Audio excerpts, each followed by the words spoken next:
എഞ്ചിനീയറിംഗിന്റെ ബിരുദം ഖുർആൻ അംഗീകരിക്കുക. കണ്ടോ, എഞ്ചിനീയറിംഗിന് ഇസ്ലാമിലല്ല. ഇന്ന് നിങ്ങൾ കണ്ടോളൂ, ഏത് വിദ്യാഭ്യാസത്തിന് വേണ്ടി നമുക്ക് അമേരിക്ക എന്ന് കേൾക്കുമ്പോ ചെറിയൊരു വളർക്കൽ ലോകത്തെല്ലാവർക്കും അല്ലേ? എന്താ കാരണം? അമേരിക്കയുടെ പ്രസിഡന്റ് ഒബാമനെ കണ്ടാൽ വളരെ വേണ്ടിയുള്ളൂ. ഒബാമയും ആമയും തമ്മിൽ വലിയ വ്യത്യാസം എന്ത് തോന്നുന്നില്ല. ഈ ഒബാമയെ കണ്ടിട്ട് ഒരാൾക്ക് പേടിയില്ല. അതിന് മുമ്പുണ്ടായിരുന്ന വിചിത്രനായ ബുഷിനെക്കാളും പോയി ഒരു കൂറ പോലും പേടിക്കില്ല, ഒരു കൊക്കോസും പോലും പേടിക്കില്ല. അത്രയും വൃത്തികെട്ട മുഖമുള്ളവനായിരുന്നുള്ള ബുഷ്. പക്ഷെ അമേരിക്കയിൽ കേൾക്കുമ്പോ എല്ലാവരും കാലിന്റെ മുട്ട് കൂട്ടിയിരിക്കുകയാണ്. എന്താ കാരണം? അമേരിക്കനെ പേടിക്കുന്നത് അമേരിക്കയുടെ ആയുധത്തെ പേടിക്കുകയാണ്. അവന്റെ പാട്ടിലേക്ക് അവന്റെ ദൈവ ന്യൂക്ലിയർ ആയുധം, അവന്റെ ആയുധ കൂമ്പാരം ലോകം ഭയപ്പെടുകയാണ് പ്രിയപ്പെട്ടവരെ. എന്നാൽ അമേരിക്കയാണോ ലോകത്ത് ആദ്യമായി ആയുധ നിർമ്മാണം തുടക്കം കുറിച്ചത്? ലോകത്താദ്യമായി കൊണ്ട് പടക്കോപ്പ് നിർമ്മാണം തുടക്കം കൊടുത്തത് ഹിന്ദുവാണോ മുസ്ലിമാണോ അമേരിക്കയാണോ ഇസ്രയേലാണോ? നിങ്ങളറിഞ്ഞോളൂ, ആദ്യമായി കൊണ്ട് ലോകത്ത് പടക്കോപ്പ് നിർമ്മാണം തുടങ്ങി വെച്ചത് ബൈബിളിൽ ദാവീദെന്നും പരിശുദ്ധ ഖുർആനിൽ ദാവൂദെന്നും പേര് പറഞ്ഞു പോയ ബഹുമാനപ്പെട്ട പ്രവാചകനായ ദാവൂദ് അലൈഹിസ്സലാം.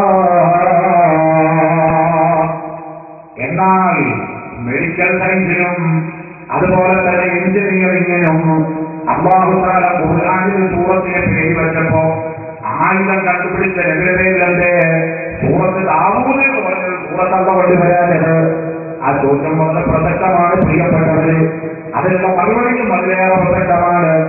ആയുധത്തിന് ഇസ്ലാം അംഗീകരിച്ച മതമല്ല, ആയുധ വിപ്ലവം ഇസ്ലാം അംഗീകരിച്ച മതമല്ല.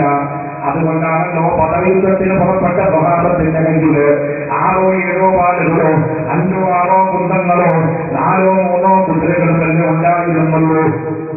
റസൂലുള്ളാഹിന്റെ വഫാത്ത് വരെ അല്ലാഹുവിന്റെ റസൂൽ ഒരു ആയുധ നിർമ്മാണശാല ഉണ്ടാക്കിയില്ല, ഒരു പടക്കോപ്പുശാല ഉണ്ടാക്കിയില്ല, ഒരു യുദ്ധസംഘത്തെ വാർത്തുവിട്ടില്ല. കാരണം ഇസ്ലാം സായുധ വിപ്ലവത്തിനെതിരാണ്, ഇസ്ലാം ആരെ കൊല്ലുന്നതിനെതിരാണ്, ഇസ്ലാം ആയുധ പന്തയത്തിനെതിരാണ്. അതുകൊണ്ടാണ് പരിശുദ്ധ ഖുർആനില് ആയുധം കണ്ടുപിടിച്ച നബിയുടെ പേരിൽ സൂറത്ത് വെക്കാനത്. ഇനി നിങ്ങൾ കണ്ടോ, ലോകത്തിന് ഏറ്റവും വലിയ ടെക്നോളജിയുടെ യുഗമാണല്ലോ. നമ്മുടെ പോക്കറ്റിൽ കിടക്കുന്ന ചെറിയ സാറ്റലൈറ്റ് ഫോണെന്ന് പറയുന്ന ഈ ചെറിയ ഫോണുണ്ടല്ലോ, മൊബൈൽ ഫോൺ, സാറ്റലൈറ്റ് ഫോൺ എന്നാണ് വിളിക്കുന്നത്. സാറ്റലൈറ്റ് ഫോൺ ഒരു 10-30,000 കിലോമീറ്റർ അപ്പുറത്ത് വായുവില്ലാത്ത സ്ഥലത്ത് ഉപരിമണ്ഡലത്തിൽ പല പല പേടകങ്ങളും കൊണ്ടുവരുന്നത്. അപ്പോഴും അമേരിക്കയും ചൈനയും ജപ്പാനും കൊറിയയൊക്കെ. ആ പേടകത്തിൽ നിന്ന് നമുക്ക് കിട്ടുന്ന സിഗ്നലാണ് നമ്മുടെ വീട്ടിലുള്ള ടിവിയിൽ ആളെ കാണുന്നതും മൊബൈൽ അകവം വിളിക്കുമ്പോൾ അപ്പം കിടക്കുന്ന അകവുകൾ കേൾക്കുന്നതും ഇന്റർനെറ്റിലൂടെ ഇവരും മറ്റൊക്കെ കൈകാര്യം ചെയ്യാൻ പറ്റുന്നതൊക്കെ ഈ അന്തരീക്ഷത്തിൽ കൊണ്ടുപോയി പ്രവർത്തിച്ചുകൊണ്ടിരിക്കുന്ന പേടകങ്ങളുടെ പ്രവർത്തനങ്ങളായിട്ടാണ്. ആവട്ടെ, ഞാൻ പറഞ്ഞിരുന്നത് പ്രിയപ്പെട്ട സഹോദരിമാരെ, ലോകത്താദ്യമായിട്ട് ഈ സാറ്റലൈറ്റ് ഫോൺ ഉപയോഗിച്ചത് ആരാ? ലോകത്താദ്യമായി വയർലെസ് കണ്ടുപിടിച്ചത് ആരാധന നമുക്ക് മറുപടി ഉണ്ട്. മാർക്കോണി നമുക്ക് ശാസ്ത്രജ്ഞനാണ്. മാർക്കോണി 1886 വയർലെസ് ലോകത്താദ്യമായി കണ്ടുപിടിച്ചത്. മാർക്കോണി റേഡിയോ വയർലെസ് ഒക്കെ കണ്ടുപിടിച്ചതാ. പക്ഷേ അതിന്റെ 5000 കൊല്ലം മുമ്പേ ലോകത്ത് ഈ കാണുന്ന മൊബൈൽ ഫോൺ ഉപയോഗിച്ചതായി പരിശുദ്ധ ഖുർആനിൽ അല്ലാഹു പറഞ്ഞു വെച്ചിട്ടുണ്ട്. ഇംഗ്ലീഷ് പറഞ്ഞിരിക്കാനുള്ളത് കൊണ്ട് കാര്യമല്ലാതെയായില്ലോ. പരിശുദ്ധ ഖുർആൻ വളരെ വ്യക്തമായി പറഞ്ഞു, യാ അയ്യുഹൽ ഉമറാക്കിനക്കും ലാ യഹ്തിമന്നകും സുലൈമാൻ. 4800-5000 കൊല്ലം മുമ്പ് സുലൈമാനെ അലൈഹിസ്സലാം ലോകത്ത് ജീവിച്ച കാലത്ത് മൈലുകൾക്കപ്പുറത്ത് കൂടെ നടന്നുപോയി കൊണ്ടിരിക്കുന്ന ഉറുമ്പുകളുടെ കൂട്ടത്തിലുള്ള ഒരു ഉറുമ്പ് ഉറുമ്പുകളും ലായത്തിമന്നകും സുലൈമാൻ. ഉറുമ്പുകളും ഉറുമ്പുകളെ നിങ്ങളൊക്കെ വേഗം പോയി മാളത്തിൽ കയറി ഒളിച്ചോളണം. ലായത്തിമന്നകും സുലൈമാൻ, സുലൈമാനും പട്ടാളം നിങ്ങളെ ചവിട്ടിക്കൊല്ലാതിരിക്കണോ, വേഗം നിങ്ങൾ മാളത്തിൽ പോയി ഒളിച്ചോ എന്ന് ഒരു ഉറുമ്പ് അനൗൺസ്മെന്റ് നടത്തുന്നത് 4500-5000 കൊല്ലം മുമ്പ് സുലൈമാൻ നബി അലൈഹിസ്സലാമിന്റെ 2 ചെവി കൊണ്ട് കേൾക്കുകയാണ്. സുലൈമാൻ നബിക്ക് ഉറുമ്പിന്റെ സംസാരം മനസ്സിലാവുകയാണ്. മനസ്സിലായതിന്റെ പേരിൽ സുലൈമാൻ നബി അലൈഹിസ്സലാം ചിരിക്കുകയാണോ? പരിശുദ്ധ ഖുർആൻ പറയുന്നു, ഇത് കേട്ട സുലൈമാൻ നബി അലൈഹിസ്സലാം അന്ന് തിരിച്ചുപോയി. ഉറുമ്പിന്റെ സംസാരം മൈലുകൾക്കപ്പുറത്ത് നടക്കുന്ന ഉറുമ്പ് സംസാരിച്ചത് സാറ്റലൈറ്റ് കമ്മ്യൂണിക്കേഷൻ ഇല്ലാതെ, ഹാൻഡ്സെറ്റ് ഇല്ലാതെ, പേടകളില്ലാതെ ഒരു ഉറുമ്പിന്റെ സംസാരം ലോകത്താദ്യമായി കേട്ടത് അത് പിടിച്ചെടുത്ത ചാലക ശക്തിയാണ്. ഇപ്പോൾ ലോകത്ത് വന്നിരിക്കുന്ന സാറ്റലൈറ്റ് ഫോൺ അതാദ്യമായി ഉപയോഗിച്ചത് അല്ലാഹുവിന്റെ നബിയായ സുലൈമാൻ നബി അലൈഹിസ്സലാമാണ്. ലോകത്തുള്ള സകല കണ്ടുപിടുത്തം എനിക്കിവിടെ പ്രസംഗിക്കാൻ സമയമില്ല, അതുകൊണ്ടാണ് എല്ലാ കണ്ടുപിടുത്തവും ഒരു 25-30 ഞാൻ പേര് പറഞ്ഞു. ഇവിടെ തന്നെ പറഞ്ഞാൽ ഇവിടെ എന്റെ കയ്യിലുണ്ട്. 25-30 കണ്ടുപിടുത്തം അല്ലാഹു തആല ആദ്യം കൊണ്ടുവരുന്നത് അമ്പിയാക്കളിലൂടെയാണ്. ബാക്കിയുള്ള കണ്ടുപിടുത്തങ്ങളൊക്കെ ലോകത്ത് കൊണ്ടുവരുന്നത് അല്ലാഹുവിന്റെ ഔലിയാക്കളിലൂടെയാണ്. പക്ഷേ അത് നമ്മുടെ കിതാബിലുള്ളത് നമ്മുടേതാക്കി മാറ്റുന്നതിന് മുസ്ലിങ്ങൾ പരാജയപ്പെട്ടു പോയി. ആ വഴിക്ക് നമ്മൾ ചിന്തിച്ചില്ല. നമ്മൾ യൂണിവേഴ്സിറ്റി ഉണ്ടാക്കിയില്ല, നമ്മൾ മെഡിക്കൽ കോളേജ് ഉണ്ടാക്കിയില്ല, നമ്മൾ എഞ്ചിനീയറിംഗ് കോളേജ് ഉണ്ടാക്കിയില്ല. നമ്മൾ ആ വഴിക്ക് ചിന്തിക്കാതെ മണ്ടന്മാരായി പോയതാണ്. മറ്റുള്ള പദങ്ങൾ നമ്മളെ അടിച്ചമർത്തിക്കൊണ്ട് മുന്നോട്ട് പ്രയാണം നടത്തിപ്പോയത്. അല്ലാതെ ഉറിയാൻ മോശമായതുകൊണ്ടല്ല, റസൂൽ പറയാതെ പോയത് കൊണ്ടല്ല, അല്ലാഹുവിന് വിവരം കുറഞ്ഞു പോയത് കൊണ്ടല്ല. പ്രിയപ്പെട്ട സഹോദരിമാരെ, അതുകൊണ്ട് ഈ സമയം നിങ്ങൾ മനസ്സിലാക്കണം, അല്ലാഹുവിന്റെ ഔലിയാക്കൾ എന്ന് പറഞ്ഞാൽ അവർ അല്ലാഹുവിനെ ഭയപ്പെട്ട് ജീവിക്കുന്നവരാണ്. അവർ ആരെയും ഭയമില്ലാത്തവരാണ്, അല്ലാഹുവിനെ മാത്രം ഭയപ്പെടുന്നവരാണ്. ആ ഔലിയാക്കളുടെ പേരിൽ പല തട്ടിപ്പുകളും നടന്നുകൊണ്ടിരിക്കുകയാണ്. എന്തൊക്കെ തട്ടിപ്പാണ് ജീവിത പേരിൽ നമ്മുടെ സ്ത്രീകൾ അവിടെ ഇങ്ങനെ പ്രവഹിച്ചുകൊണ്ടിരിക്കുകയാണ്. എവിടെയെങ്കിലും ഒരു പുസ്തകത്തിൽ നിന്ന് കാട്ടാൻ നമ്മുടെ ആൾക്കാരവിടെ അപ്പാറ എന്തെന്ന് എനിക്ക് മനസ്സിലാവില്ല. ഞാൻ ചോദിക്കുന്നത്, ഈ തലങ്കര മാലിക്കുദ്ദീനാർ പള്ളിയിൽ സഹാബത്തിന്റെ കബറുണ്ട്. ആ സഹാബത്തിന്റെ കബറ് പോയി സിയാറത്ത് ചെയ്താൽ കിട്ടാത്ത പ്രതിഫലം ഏതെങ്കിലും ഉണ്ടെങ്കിൽ അതുപോലെ എടുത്തു പോയിട്ട് നിലയിൽ കൂട്ടിയാൽ കിട്ടുമോ? ഇനി അപ്പുറത്ത് കർണാടക സ്റ്റേറ്റിലേക്ക് കിടന്നാല് ഒരു 30 കിലോമീറ്റർ അപ്പുറത്ത് കിടക്കുന്ന ഷരീഫുൽ മദനി തങ്ങൾ ഔലിയാക്കളുടെ മുഖമായ ഷരീഫുൽ മദനി തങ്ങൾ ഉള്ളാടത്ത് മറവിട്ട് കിടക്കുന്ന ഷരീഫുൽ മദനി തങ്ങൾ ആ മഹാന്റെ ഹദറത്തിൽ പോയി ദുആ ചെയ്താൽ കിട്ടാത്ത പ്രതിഫലം വലിയാണെന്നും സാലിഹാണെന്നും പണ്ഡിതനാണെന്നും വിവരമില്ലാത്ത കള്ളന്മാരും ഓടിയുമായി വെച്ചോടത്ത് പോയാൽ കിട്ടുമോ? എന്റെ പ്രിയപ്പെട്ട ഉപ്പമാരെ, അതുകൊണ്ട് നിങ്ങൾ ഉറപ്പാകാത്തവർക്ക് അടുത്ത് ചികിത്സക്കായാലും സിയാറത്തിനായാലും പോകരുത്. ഒന്നാമത് മുറിവൈദ്യൻ മനുഷ്യനെ കൊണ്ടുള്ള ചികിത്സയുടെ ഒരുപാട് ഷർത്തുകൾ സൈനുദ്ദീൻ മഖ്ദൂം റളിയല്ലാഹു അൻഹു അവിടുത്തെ കിതാബിൽ രേഖപ്പെടുത്തി വെച്ചിട്ടുണ്ട്. ഫഖ്റുൽ മുഈൻ മുതൽ ചികിത്സയുടെ കിതാബിൽ സൈനുദ്ദീൻ മഖ്ദൂം പറഞ്ഞിട്ടുണ്ട്. ഇപ്പൊ ചികിത്സ നടത്തുന്ന ഒരു വലിയ ശതമാനം ആളുകളും ചികിത്സയറിയാത്ത മുറിവൈദ്യന്മാരാണ്. അത് മനുഷ്യരെ കൊല്ലും. മുറിവൈദ്യം ചികിത്സിക്കാൻ പാടില്ല കേട്ടോ. മുറിവൈദ്യം ചികിത്സിക്കാൻ പാടില്ല. അതിന്റെ പേര് കുറെ കള്ളത്തരങ്ങൾ. ഒരാളോട് ഒരു തങ്ങൾ കേട്ടുകൊണ്ടിരിക്കുക. എനിക്ക് തങ്ങളെ സമീപിച്ച് ഒരാൾ ചെറുത്താൻ ഉപദ്രവമാണ്, മാറുന്നില്ല, എന്താ ചെറുക്കുട്ടിയോ പൂക്കുട്ടിയോ ഏതോ കുട്ടിയാണ് ഇറങ്ങി പറഞ്ഞു. അങ്ങനെ തങ്ങളോട് ചെയ്യാൻ പറ്റുന്ന കാര്യങ്ങളൊക്കെ ചെയ്തോ. തങ്ങൾക്ക് വിവരമുള്ളതുകൊണ്ട് തങ്ങളായതുകൊണ്ട് എല്ലാ കാര്യവും വിവരണ്ടായിക്കൊള്ളുന്നില്ലല്ലോ. തങ്ങൾ വലിയ ആളന്നെയാണ്, റസൂലുള്ളാഹിന്റെ കുടുംബമാണ്. ആദ്യം നമ്മൾ ബഹുമാനിച്ചേ പറ്റൂ. പക്ഷെ തങ്ങൾ ആര്യമല്ലെങ്കിൽ തങ്ങൾക്ക് വിവരമില്ലാത്ത തങ്ങളെ പറയാൻ പറ്റൂ. തങ്ങളെ ചെയ്തു, തങ്ങൾക്കുള്ള മന്ത്രവാദമൊക്കെ ചെയ്തോ, കുടുംബമാകില്ല. അപ്പൊ തങ്ങൾ എന്ത് ചെയ്തു? ഒരു കത്ത് കൊടുത്തു.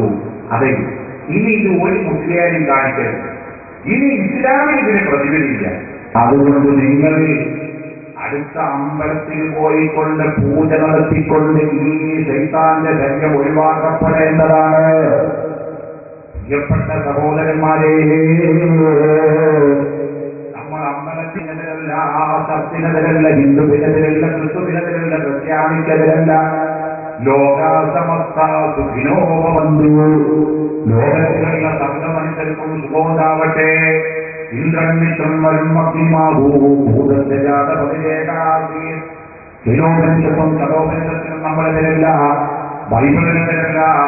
നമ്മളിലെല്ലാ മതങ്ങളെയും അംഗീകരിക്കുന്നവരാണ്. പക്ഷേ ഒരു മതത്തിൽ നിൽക്കുമ്പോൾ മറ്റേ മതത്തിന്റെ ആശയങ്ങളും കൂടി ഉൾക്കൊള്ളണമെന്ന നിയമം ഒരു മതത്തിനുമില്ല. ഹിന്ദുവായ മനുഷ്യന്മാരൊക്കെ വന്ന് പള്ളിയിൽ വന്ന് നിസ്കരിക്കണമെന്നോ, മുസ്ലിങ്ങളായ ആളുകളൊക്കെ പോയി അമ്പലത്തിൽ പൂജ നടത്തണമെന്നോ, ഹിന്ദുക്കളായ ആളുകൾ പോയി അതേപോലെ കന്യകാമറിയത്തിന്റെ വിഗ്രഹത്തിന്റെ ചുവട്ടിൽ പോയി കുർബാന സ്വീകരിക്കണമെന്നോ ഒരു മതക്കാരനും അംഗീകരിക്കാൻ പറ്റില്ലല്ലോ. അതല്ലല്ലോ മതസൗഹാർദ്ദം. അതുകൊണ്ട് അമ്പലത്തിനെതിരായി കൊണ്ട് പറയല്ല, ഒരു മുസ്ലിമായ വിശ്വാസം പുലർത്തുന്ന ഒരു വ്യക്തി, അല്ലാഹു ഒരുവനാണെന്ന് വിശ്വസിച്ചൊരു വ്യക്തി പരദേവതകൾക്ക് പൂജ നടത്തണമെന്ന് വിശ്വസിച്ചു പോയാൽ അവൻ ഇസ്ലാമെന്ന് പുറത്തല്ലേ. അബ്ദുമാന്റെ പേരില്, ചികിത്സയുടെ പേരില് ഈ ജാതി ഇസ്ലാമിന്റെ ശരീരത്തിന് നടക്കാത്ത വിവരം കൊടുക്കുമ്പോൾ നമുക്കത് വളരെ പറയാതിരിക്കാൻ പറ്റുമോ? ോ പറഞ്ഞത് ഇതാ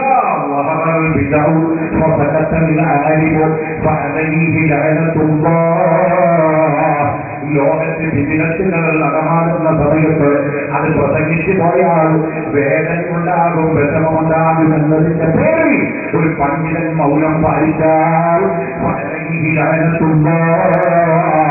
ആ പണ്ഡിതന്റെ മുകളിൽ അല്ലാഹുവിന്റെ ശാപമുണ്ടാകുമെന്ന് നബി സല്ലല്ലാഹു അലൈഹി വസല്ലം പ്രഖ്യാപിച്ചിട്ടുണ്ട്. അതുകൊണ്ട് നിങ്ങൾ കേട്ടോളൂ, ഖുർആൻ കൊണ്ട് ചികിത്സിക്കണോ? ഖുർആൻ കൊണ്ട് മരുന്നില്ലാത്ത ഒരു ചികിത്സ, ഒരു രോഗം ഭൂമിയിൽ അല്ലാഹു ഇറക്കിയിട്ടില്ല കേട്ടോ. പ്രസംഗിക്കുന്നത് എനിക്ക് വിവരമില്ലാത്ത എത്രയോ ഉണ്ട് എന്ന വ്യക്തി എനിക്ക് വിവരമില്ലാത്തവർക്ക് ചെയ്യാമെന്ന് ആവാദിക്കാൻ പാടുണ്ടോ? പരിശുദ്ധ ഖുർആനിൽ അല്ലാഹു തആല പറഞ്ഞിട്ടുണ്ടോ, ഈ ഖുർആൻ എല്ലാ ലോകത്തിനും മരുന്നും ശാന്തിക്കുമുള്ളതാണ്. ഏത് ലോകത്തിന്റെയും പ്രതിവിധി ഖുർആനിൽ അല്ലാഹു തആല പറഞ്ഞിട്ടുണ്ട്. ചിലതിന് ചികിത്സ നടത്താൻ പറഞ്ഞിട്ടുണ്ട്, ചിലതിന് മന്ത്രിക്കാൻ പറഞ്ഞിട്ടുണ്ട്, ചിലതിന് ടെക്നോളജി പറഞ്ഞിട്ടുണ്ട്, ചിലതിന് സയന്റിഫിക്കലായിട്ടുള്ള കാര്യം പറഞ്ഞിട്ടുണ്ട്. അങ്ങനെ ഒരുപാട് ചികിത്സാ മുറകൾ പരിശുദ്ധ ഖുർആൻ പരിചയപ്പെടുത്തിയിട്ടുണ്ട്. അതുകൊണ്ട് പരിശുദ്ധ ഖുർആനിലേക്ക് മടങ്ങണം. ഇസ്ലാമിന്റെ മഹത്വങ്ങൾ നമ്മൾ പഠിക്കണം. സ്വയം ഇസ്ലാമിനെ പറ്റി മനസ്സിലാക്കണം. മറ്റുള്ളവർക്ക് ഇസ്ലാമിനെ സംബന്ധിച്ചുള്ള കാര്യങ്ങൾ പറഞ്ഞ് മനസ്സിലാക്കി കൊടുക്കണം. അതാണ് നമ്മൾ ചെയ്യേണ്ടത്. ഒരു കാലത്ത് നമ്മളെ കണ്ടുകൊണ്ടാണ് ഇവിടുത്തെ ഹിന്ദുക്കളും ക്രിസ്ത്യാനികളും ഇസ്ലാം മതത്തെ പഠിച്ചത്. ഇന്നും അവർ എന്നെയും നിങ്ങളെയും കണ്ടുകൊണ്ടാണ് ഇസ്ലാമിനെ പഠിക്കുന്നത്. ഞാനും നിങ്ങളും കണ്ടുപിടിയന്മാരും, ഞാനും നിങ്ങളും വ്യഭിചാരം നടത്തുന്നവരും, ഞാനും നിങ്ങളും മയക്കമരുന്നിന്റെ തുടങ്ങാനും, ഞാനും നിങ്ങളും പറയുന്നവരും, ഞാനും നിങ്ങളും കള്ളക്കച്ചവടം നടത്തുന്നവരുമായാൽ പിന്നെ ഇസ്ലാം കുറയുണ്ട് പ്രിയപ്പെട്ടവരെ.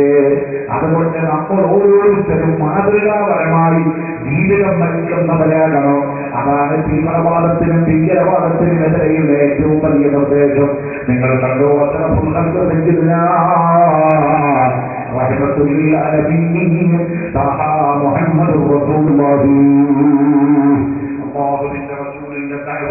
റസൂലുള്ളാഹിന്റെ ജീവിതമാണ് പ്രഖ്യാപനം. നിങ്ങൾ കണ്ടോ, ഒരിക്കൽ റസൂലുള്ള ബഹുമാനപ്പെട്ട ബീവി ആയിഷ റളിയല്ലാഹു അൻഹയുടെ വീട്ടിലാണ്. അല്ലാഹുവിന്റെ റസൂലിന്റെ ഹയാത്ത് കാലത്ത് 9 ഭാര്യമാരെ മനസ്സിലുണ്ടായിരുന്നു. അതിന് എക്സ്പ്ലാനേഷൻ ആവശ്യമാണ്, വിശദീകരണം ആവശ്യമാണ്. എന്നാൽ മുഹമ്മദ് നബിക്ക് 9 പെണ്ണുകെട്ടി കെട്ടാണെങ്കിൽ ഞങ്ങൾക്കൊരു കൂടെ അത് മുഹമ്മദ് നബിക്ക് എന്തിനാണ് കെട്ടിച്ചത്? വികാരത്തിൽ ദഹനം വരുത്താനല്ല റസൂലുള്ള കല്യാണം കഴിച്ചത് എന്നതിന്റെ ഏറ്റവും വലിയ തെളിവ് ആയിഷ ബീവി പറയുന്ന ഹദീസ് നോക്കിയാൽ കാണാം. ആയിഷ ബീവി റസൂലുള്ള വഫാത്താകും ആയിഷയുടെ വയസ്സ് എത്രയാണ്? 17 വയസ്സാണ്. 17 വയസ്സായ ആയിഷ ബീവിയുടെ പതിവ് തലവെച്ചിട്ടാണ് റസൂലുള്ളാഹി അന്ത്യശ്വാസം വലിക്കുന്നത്. 17 വയസ്സുള്ള ആയിഷ ബീവി റസൂലുള്ളാഹി വലിക്കുമ്പോ ആയിഷ ബീവി നല്ല ചുവടുക്കുന്ന സുന്ദരിപ്പെട്ട കാണാൻ സൗന്ദര്യമുള്ള സ്ത്രീയാണ്, മെലിഞ്ഞ ശരീരമുള്ള സ്ത്രീയാണ്, വെളുത്ത തുടുത്ത സഹോദരിയാണ് ആയിഷ റളിയല്ലാഹു അൻഹാ. ആയിഷയുടെ റസൂലുള്ളാഹിനെ പറ്റി എഴുതിയിരിക്കുകയാണ്, മരിക്കുന്നത് വരെ ഒരൊറ്റ പ്രാവശ്യം പോലും റസൂലുള്ളാഹി എന്റെ ഔറത്ത് കണ്ടിട്ടില്ല. റസൂലുള്ളാഹിക്ക് ഇഷ്ടമുള്ള കാര്യമല്ലാതെ അതുകൊണ്ട് തന്നെ ഞാനോ റസൂലുള്ളാഹിന്റെ ഔറത്ത് ഞാനും കണ്ടിട്ടില്ല. 17 വയസ്സുള്ള ഒരു ഭാര്യക്ക് ഇത് പറയാൻ, അയാൾക്ക് ഭർത്താവിനെ പറ്റി പറയാൻ ധൈര്യമുള്ളൂ. പ്രിയപ്പെട്ടവരെ, ഒരു വിചാരശകലമാണ് റസൂലുള്ളാഹിക്കുണ്ടായിരുന്നതെങ്കിൽ 17 കാലത്തിലായ ആയിഷയുടെ തോന്നാത്ത വിചാരം 54 വയസ്സുള്ള സഫിയ്യ ബീവിയോട് തോന്നുമോ? അതുകൊണ്ടല്ലേ സഫിയ്യ പറഞ്ഞത്, എനിക്ക് റസൂലുള്ള ഭർത്താവാണെന്നുള്ള ക്രെഡിറ്റ് ആഖിറത്തിൽ മതി. അതുകൊണ്ട് നബിയേ, എന്റെ അടുത്ത് രാത്രി വന്നങ്ങ് കിടക്കണ്ട, എന്റെ രാത്രി ആയിഷാന്റെ അടുത്ത് കൊണ്ടോളൂ. തന്റെ അടുത്ത് വരുന്ന രാത്രി മറ്റേ ഭാര്യകൾക്ക് കൊണ്ടോളൂ എന്ന് പറഞ്ഞ സംഭവം ഏതെങ്കിലും വ്യക്തിയുടെ ജീവിതത്തിലുണ്ടെങ്കിലും അത് റസൂലുള്ളാഹിന്റെ ജീവിതത്തിലല്ലേ. ഭാര്യമാരുടെയിലുള്ള ഐക്യത്തെ സംബന്ധിച്ച് രേഖപ്പെടുത്തി വെച്ചതില്ലല്ലോ. ഒരിക്കൽ പോലും റസൂലുള്ളാഹിന്റെ ഞങ്ങളുടെ കണ്ടിട്ടില്ല. 17 വയസ്സൊക്കെ പോട്ടെ, 56 വയസ്സുള്ള വൃദ്ധനും 52 വയസ്സുള്ള വൃദ്ധർക്കും ഒരു സ്റ്റേറ്റ്മെന്റ് തരാൻ പറ്റുമോ? ഞാൻ എന്റെ ഭർത്താവിനെ ഞങ്ങളെ ദൂരെ കണ്ടില്ല വല്ലാഹി പറയാൻ പറ്റുമോ? 17 വയസ്സുള്ള ഓരോ പ്രത്യേക ചുറ്റുപാടുകൾ വരുമ്പോ, ആരാധന ഏറ്റെടുക്കാൻ മുന്നോട്ട് വരാതെ വരുമ്പോ അല്ലാഹുവിന്റെ റസൂൽ അവർക്ക് ഭാര്യ പദവി കൊടുക്കും. ഉമർ ഇബ്നു ഖത്താബിന്റെ മകള് ഹഫ്സ റളിയല്ലാഹു അൻഹാ റസൂലുള്ളാഹിന്റെ ഭാര്യയെ, അല്ലാഹുവിന്റെ റസൂലിന്റെ ഭാര്യയെ ഹഫ്സ ബീവി ഉമർ ഫാറൂഖ് അമ്മോദനാണ്, അബൂബക്കർ സിദ്ദീഖ് അമ്മോദനാണ്. കണ്ടോ, രണ്ടാളും അമ്മോദന്മാരാണ് റസൂലുള്ളാഹിന്റെ ഭാര്യമാരാണ്. പക്ഷേ എന്തുകൊണ്ടാണ് ഹഫ്സാബിനെ കല്യാണം കഴിച്ചത്? ഹഫ്സാബിനെ നേരത്തെ കല്യാണം കഴിച്ചിരുന്നു. അയാൾ തലാഖ് ചൊല്ലി. ഉമർ ഫാറൂഖിന് വല്ലാത്ത വിഷമായി, എന്റെ മകളെ ഹഫ്സാക്ക് ഭർത്താവില്ലല്ലോ. അല്ലാഹുവിന്റെ റസൂലിനോട് വന്നിട്ട് പറഞ്ഞു, യാ റസൂലല്ലാഹ്, എന്റെ മകളെ ഹഫ്സാനെ കല്യാണം കഴിക്കാതെ നടക്കുന്നത് കാണുമ്പോ എനിക്ക് വല്ലാത്ത വിഷമുണ്ട് നബിയേ. എന്റെ മകൾക്ക് ഭർത്താവിനെ അങ്ങ് എവിടെയെങ്കിലും ഉണ്ടാക്കി തരണം. ബഹുമാനപ്പെട്ട ഉമർ ഫാറൂഖ് റളിയല്ലാഹുവിന്റെ കരഞ്ഞു വന്നപ്പോ സഹാബത്തുക്കളെ അല്ലാഹുവിന്റെ റസൂൽ അന്വേഷിച്ചു, ആരെങ്കിലും ഹഫ്സാനെ കെട്ടാൻ തയ്യാറുണ്ടോ? സൗന്ദര്യം ഉണ്ടായിരുന്നില്ല. ആയിഷബീനെ കൊണ്ട് വെച്ച് നോക്കുമ്പോ, ഖദീജബീനെ കൊണ്ട് വെച്ച് നോക്കുമ്പോ ഹഫ്സാബീന് സൗന്ദര്യത്തിൽ കുറച്ച് കുറവാണ്. അതുകൊണ്ട് ഭാരതം മുന്നോട്ട് വന്നില്ല. ഹഫ്സാനെ കെട്ടാൻ ആർക്കും താല്പര്യമില്ല. ഉമർ ഫാറൂഖ് റളിയല്ലാഹുവിനെ വേദനിച്ചുകൊണ്ട് അറിയാൻ ആ സമയത്ത് വന്നതുണ്ടില്ല. മുഹമ്മദ് മുസ്തഫ തങ്ങൾ പറഞ്ഞു, ഉമറെ പേടിക്കണ്ട, നിന്റെ മകൻ ഹഫ്സ മരണം വരെ സുരക്ഷിതയാണ്. അല്ലാഹുവിന്റെ റസൂലായ ഞാൻ ഹഫ്സയെ വിവാഹം ചെയ്യാൻ ആഗ്രഹിക്കുന്നു. ഉമർ ഫാറൂഖ് റളിയല്ലാഹു അൻഹു ഞെട്ടിപ്പോയി. അല്ലാഹുവിന്റെ റസൂൽ എന്റെ മോളെ കേട്ടോ? അല്ലാഹുവിന്റെ റസൂൽ എന്റെ മോളെ കേട്ടോ? നബിയേ, ഞാൻ രക്ഷപ്പെട്ടു പോയല്ലോ. എന്റെ ഭാര്യ ഉമ്മഹാത്തുൽ മുഅ്മിനീങ്ങളിൽ പെട്ടല്ലോ, എന്റെ മകൾ ഉമ്മഹാത്തുൽ മുഅ്മിനീങ്ങളിൽ പെട്ടല്ലോ. അതുകൊണ്ട് നബിയേ, ഞാൻ സമ്മതിക്കുകയാണ്. അങ്ങനെയാണ് ഉമറിന്റെ ഖത്താബിന്റെ മോളെ റസൂലുള്ളാഹി കല്യാണം കഴിക്കുന്നത്. ആൾക്കാരുടെ നല്ല കാണാൻ വേണ്ടിയുള്ള പെണ്ണുങ്ങളെ നോക്കി കെട്ടിയല്ല. മദീനയിൽ ഒരു പെണ്ണിന്റെ റസൂലുള്ളാഹിന്റെ എത്തുമെന്ന് പറഞ്ഞു. നല്ല സൗന്ദര്യമുള്ള സ്ത്രീയാണ്, തൊട്ട പെണ്ണും പ്രായമുണ്ട്.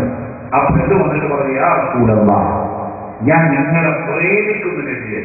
ഇംഗ്ലീഷിലല്ല അറബിയിലാ പറഞ്ഞത്, അതുകൊണ്ട് ഇംഗ്ലീഷിലല്ല, ഞാൻ നിങ്ങളെ പ്രേമിക്കുന്നു നബിയല്ലോ. ശരിക്കും അനുരാഗത്തന്നെ പ്രണയം തന്നെയാണ്, പ്രേമ ഞങ്ങളെ പ്രേമിക്കുന്നത്. എനിക്ക് നിങ്ങളെ കല്യാണം കഴിക്കണം. അല്ലാഹുവിന്റെ റസൂൽ പറഞ്ഞു, പെണ്ണേ, നീ എന്നെ പ്രേമിക്കുന്നുണ്ട് എന്ന് നിർത്തു. നീ അല്ലാഹുവിനെ പ്രേമിക്കും.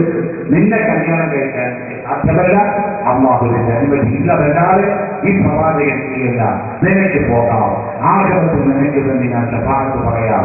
അപ്പോൾ റസൂലുള്ളാഹി സമാധാനിപ്പിച്ചു വിട്ടു. നമ്മളോട് പറഞ്ഞത് ഞാൻ നിങ്ങളെ ഭയങ്കരമായി പ്രേമിക്കുന്നു എന്ന് പെട്ടെന്ന് പറഞ്ഞാൽ പറയുന്നതിന് മുമ്പ് പറയും അല്ലേ? എന്നാൽ ഏത് വയസ്സിലും പറഞ്ഞു പോകും. നമ്മളെ കണ്ടുകൊണ്ടിരിക്കുന്ന കാര്യം അതൊക്കെയാണല്ലോ. പ്രേമിക്കാൻ പഠിപ്പിച്ചുകൊണ്ടിരിക്കുന്ന ചാനൽ, ഞാൻ ചാനലിന്റെ പേര് പറയുന്ന ഒരു ചാനല് ആഴ്ചയിൽ ഒരിക്കൽ പരിപാടി ചെയ്യുന്നുണ്ട്.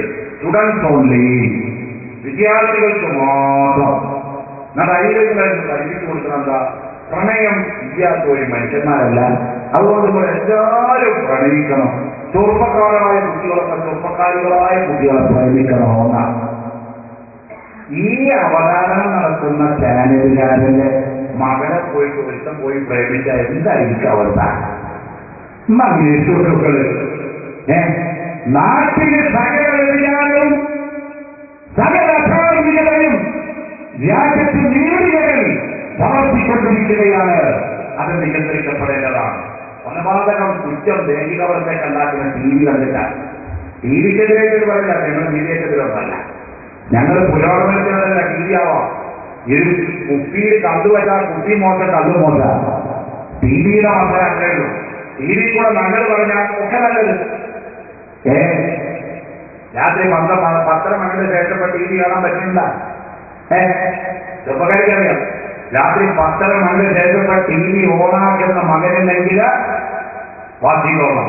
കാരണം 10 മണിക്ക് ശേഷം ഓപ്പൺ ലൈറ്റിൽ ഫാഷൻ രീതിയിൽ കണ്ടുകൊണ്ടിരിക്കുന്നത് വെളുത്തിട്ട് പറയാൻ പറ്റാത്ത കുട്ടികളിലാണ്. അതാണ് ഉടുതുണി മുഴുവൻ ഇട്ട് കൊടുത്തിട്ട് അത് ഫോട്ടോ എടുത്തിട്ട് കാണിച്ചു കൊടുത്തിരിക്കുക. കഴുതുകളേക്കാണ് തലത്തിലെത്തിപ്പോയി. ഫാഷൻ രീതി എന്ന് പറഞ്ഞ സാധനം പടത്തിറക്കൂലാൻ കഴിഞ്ഞാൽ ഫാഷൻ എന്ന് പറഞ്ഞാൽ തുണി മുഴുവൻ എടുത്ത് ഒഴിഞ്ഞു കളഞ്ഞിട്ട് ഇതുപോലെ വലിയ ക്യാമറ വെച്ച് ഫോട്ടോ എടുത്തിട്ട് അതിനെത്ര നീളം വീതിയും സെന്റിമീറ്റർ ഉണ്ടോ എന്ന് പറയാനാണ് ഫാഷനെങ്കിൽ. ഇതാണ് ഫാഷനെങ്കിൽ. കഥാകാരൻ എന്ന് പറയുന്നത് എവിടെ പോയി പ്രിയപ്പെട്ടവര്? അതുകൊണ്ടാണ് ഇസ്ലാമിലേക്ക് കുറിച്ച് പോയത്. അല്ലാതെ ഞങ്ങൾ പെൺമനുഷ്യകളായി പോയത് കൊണ്ടല്ല.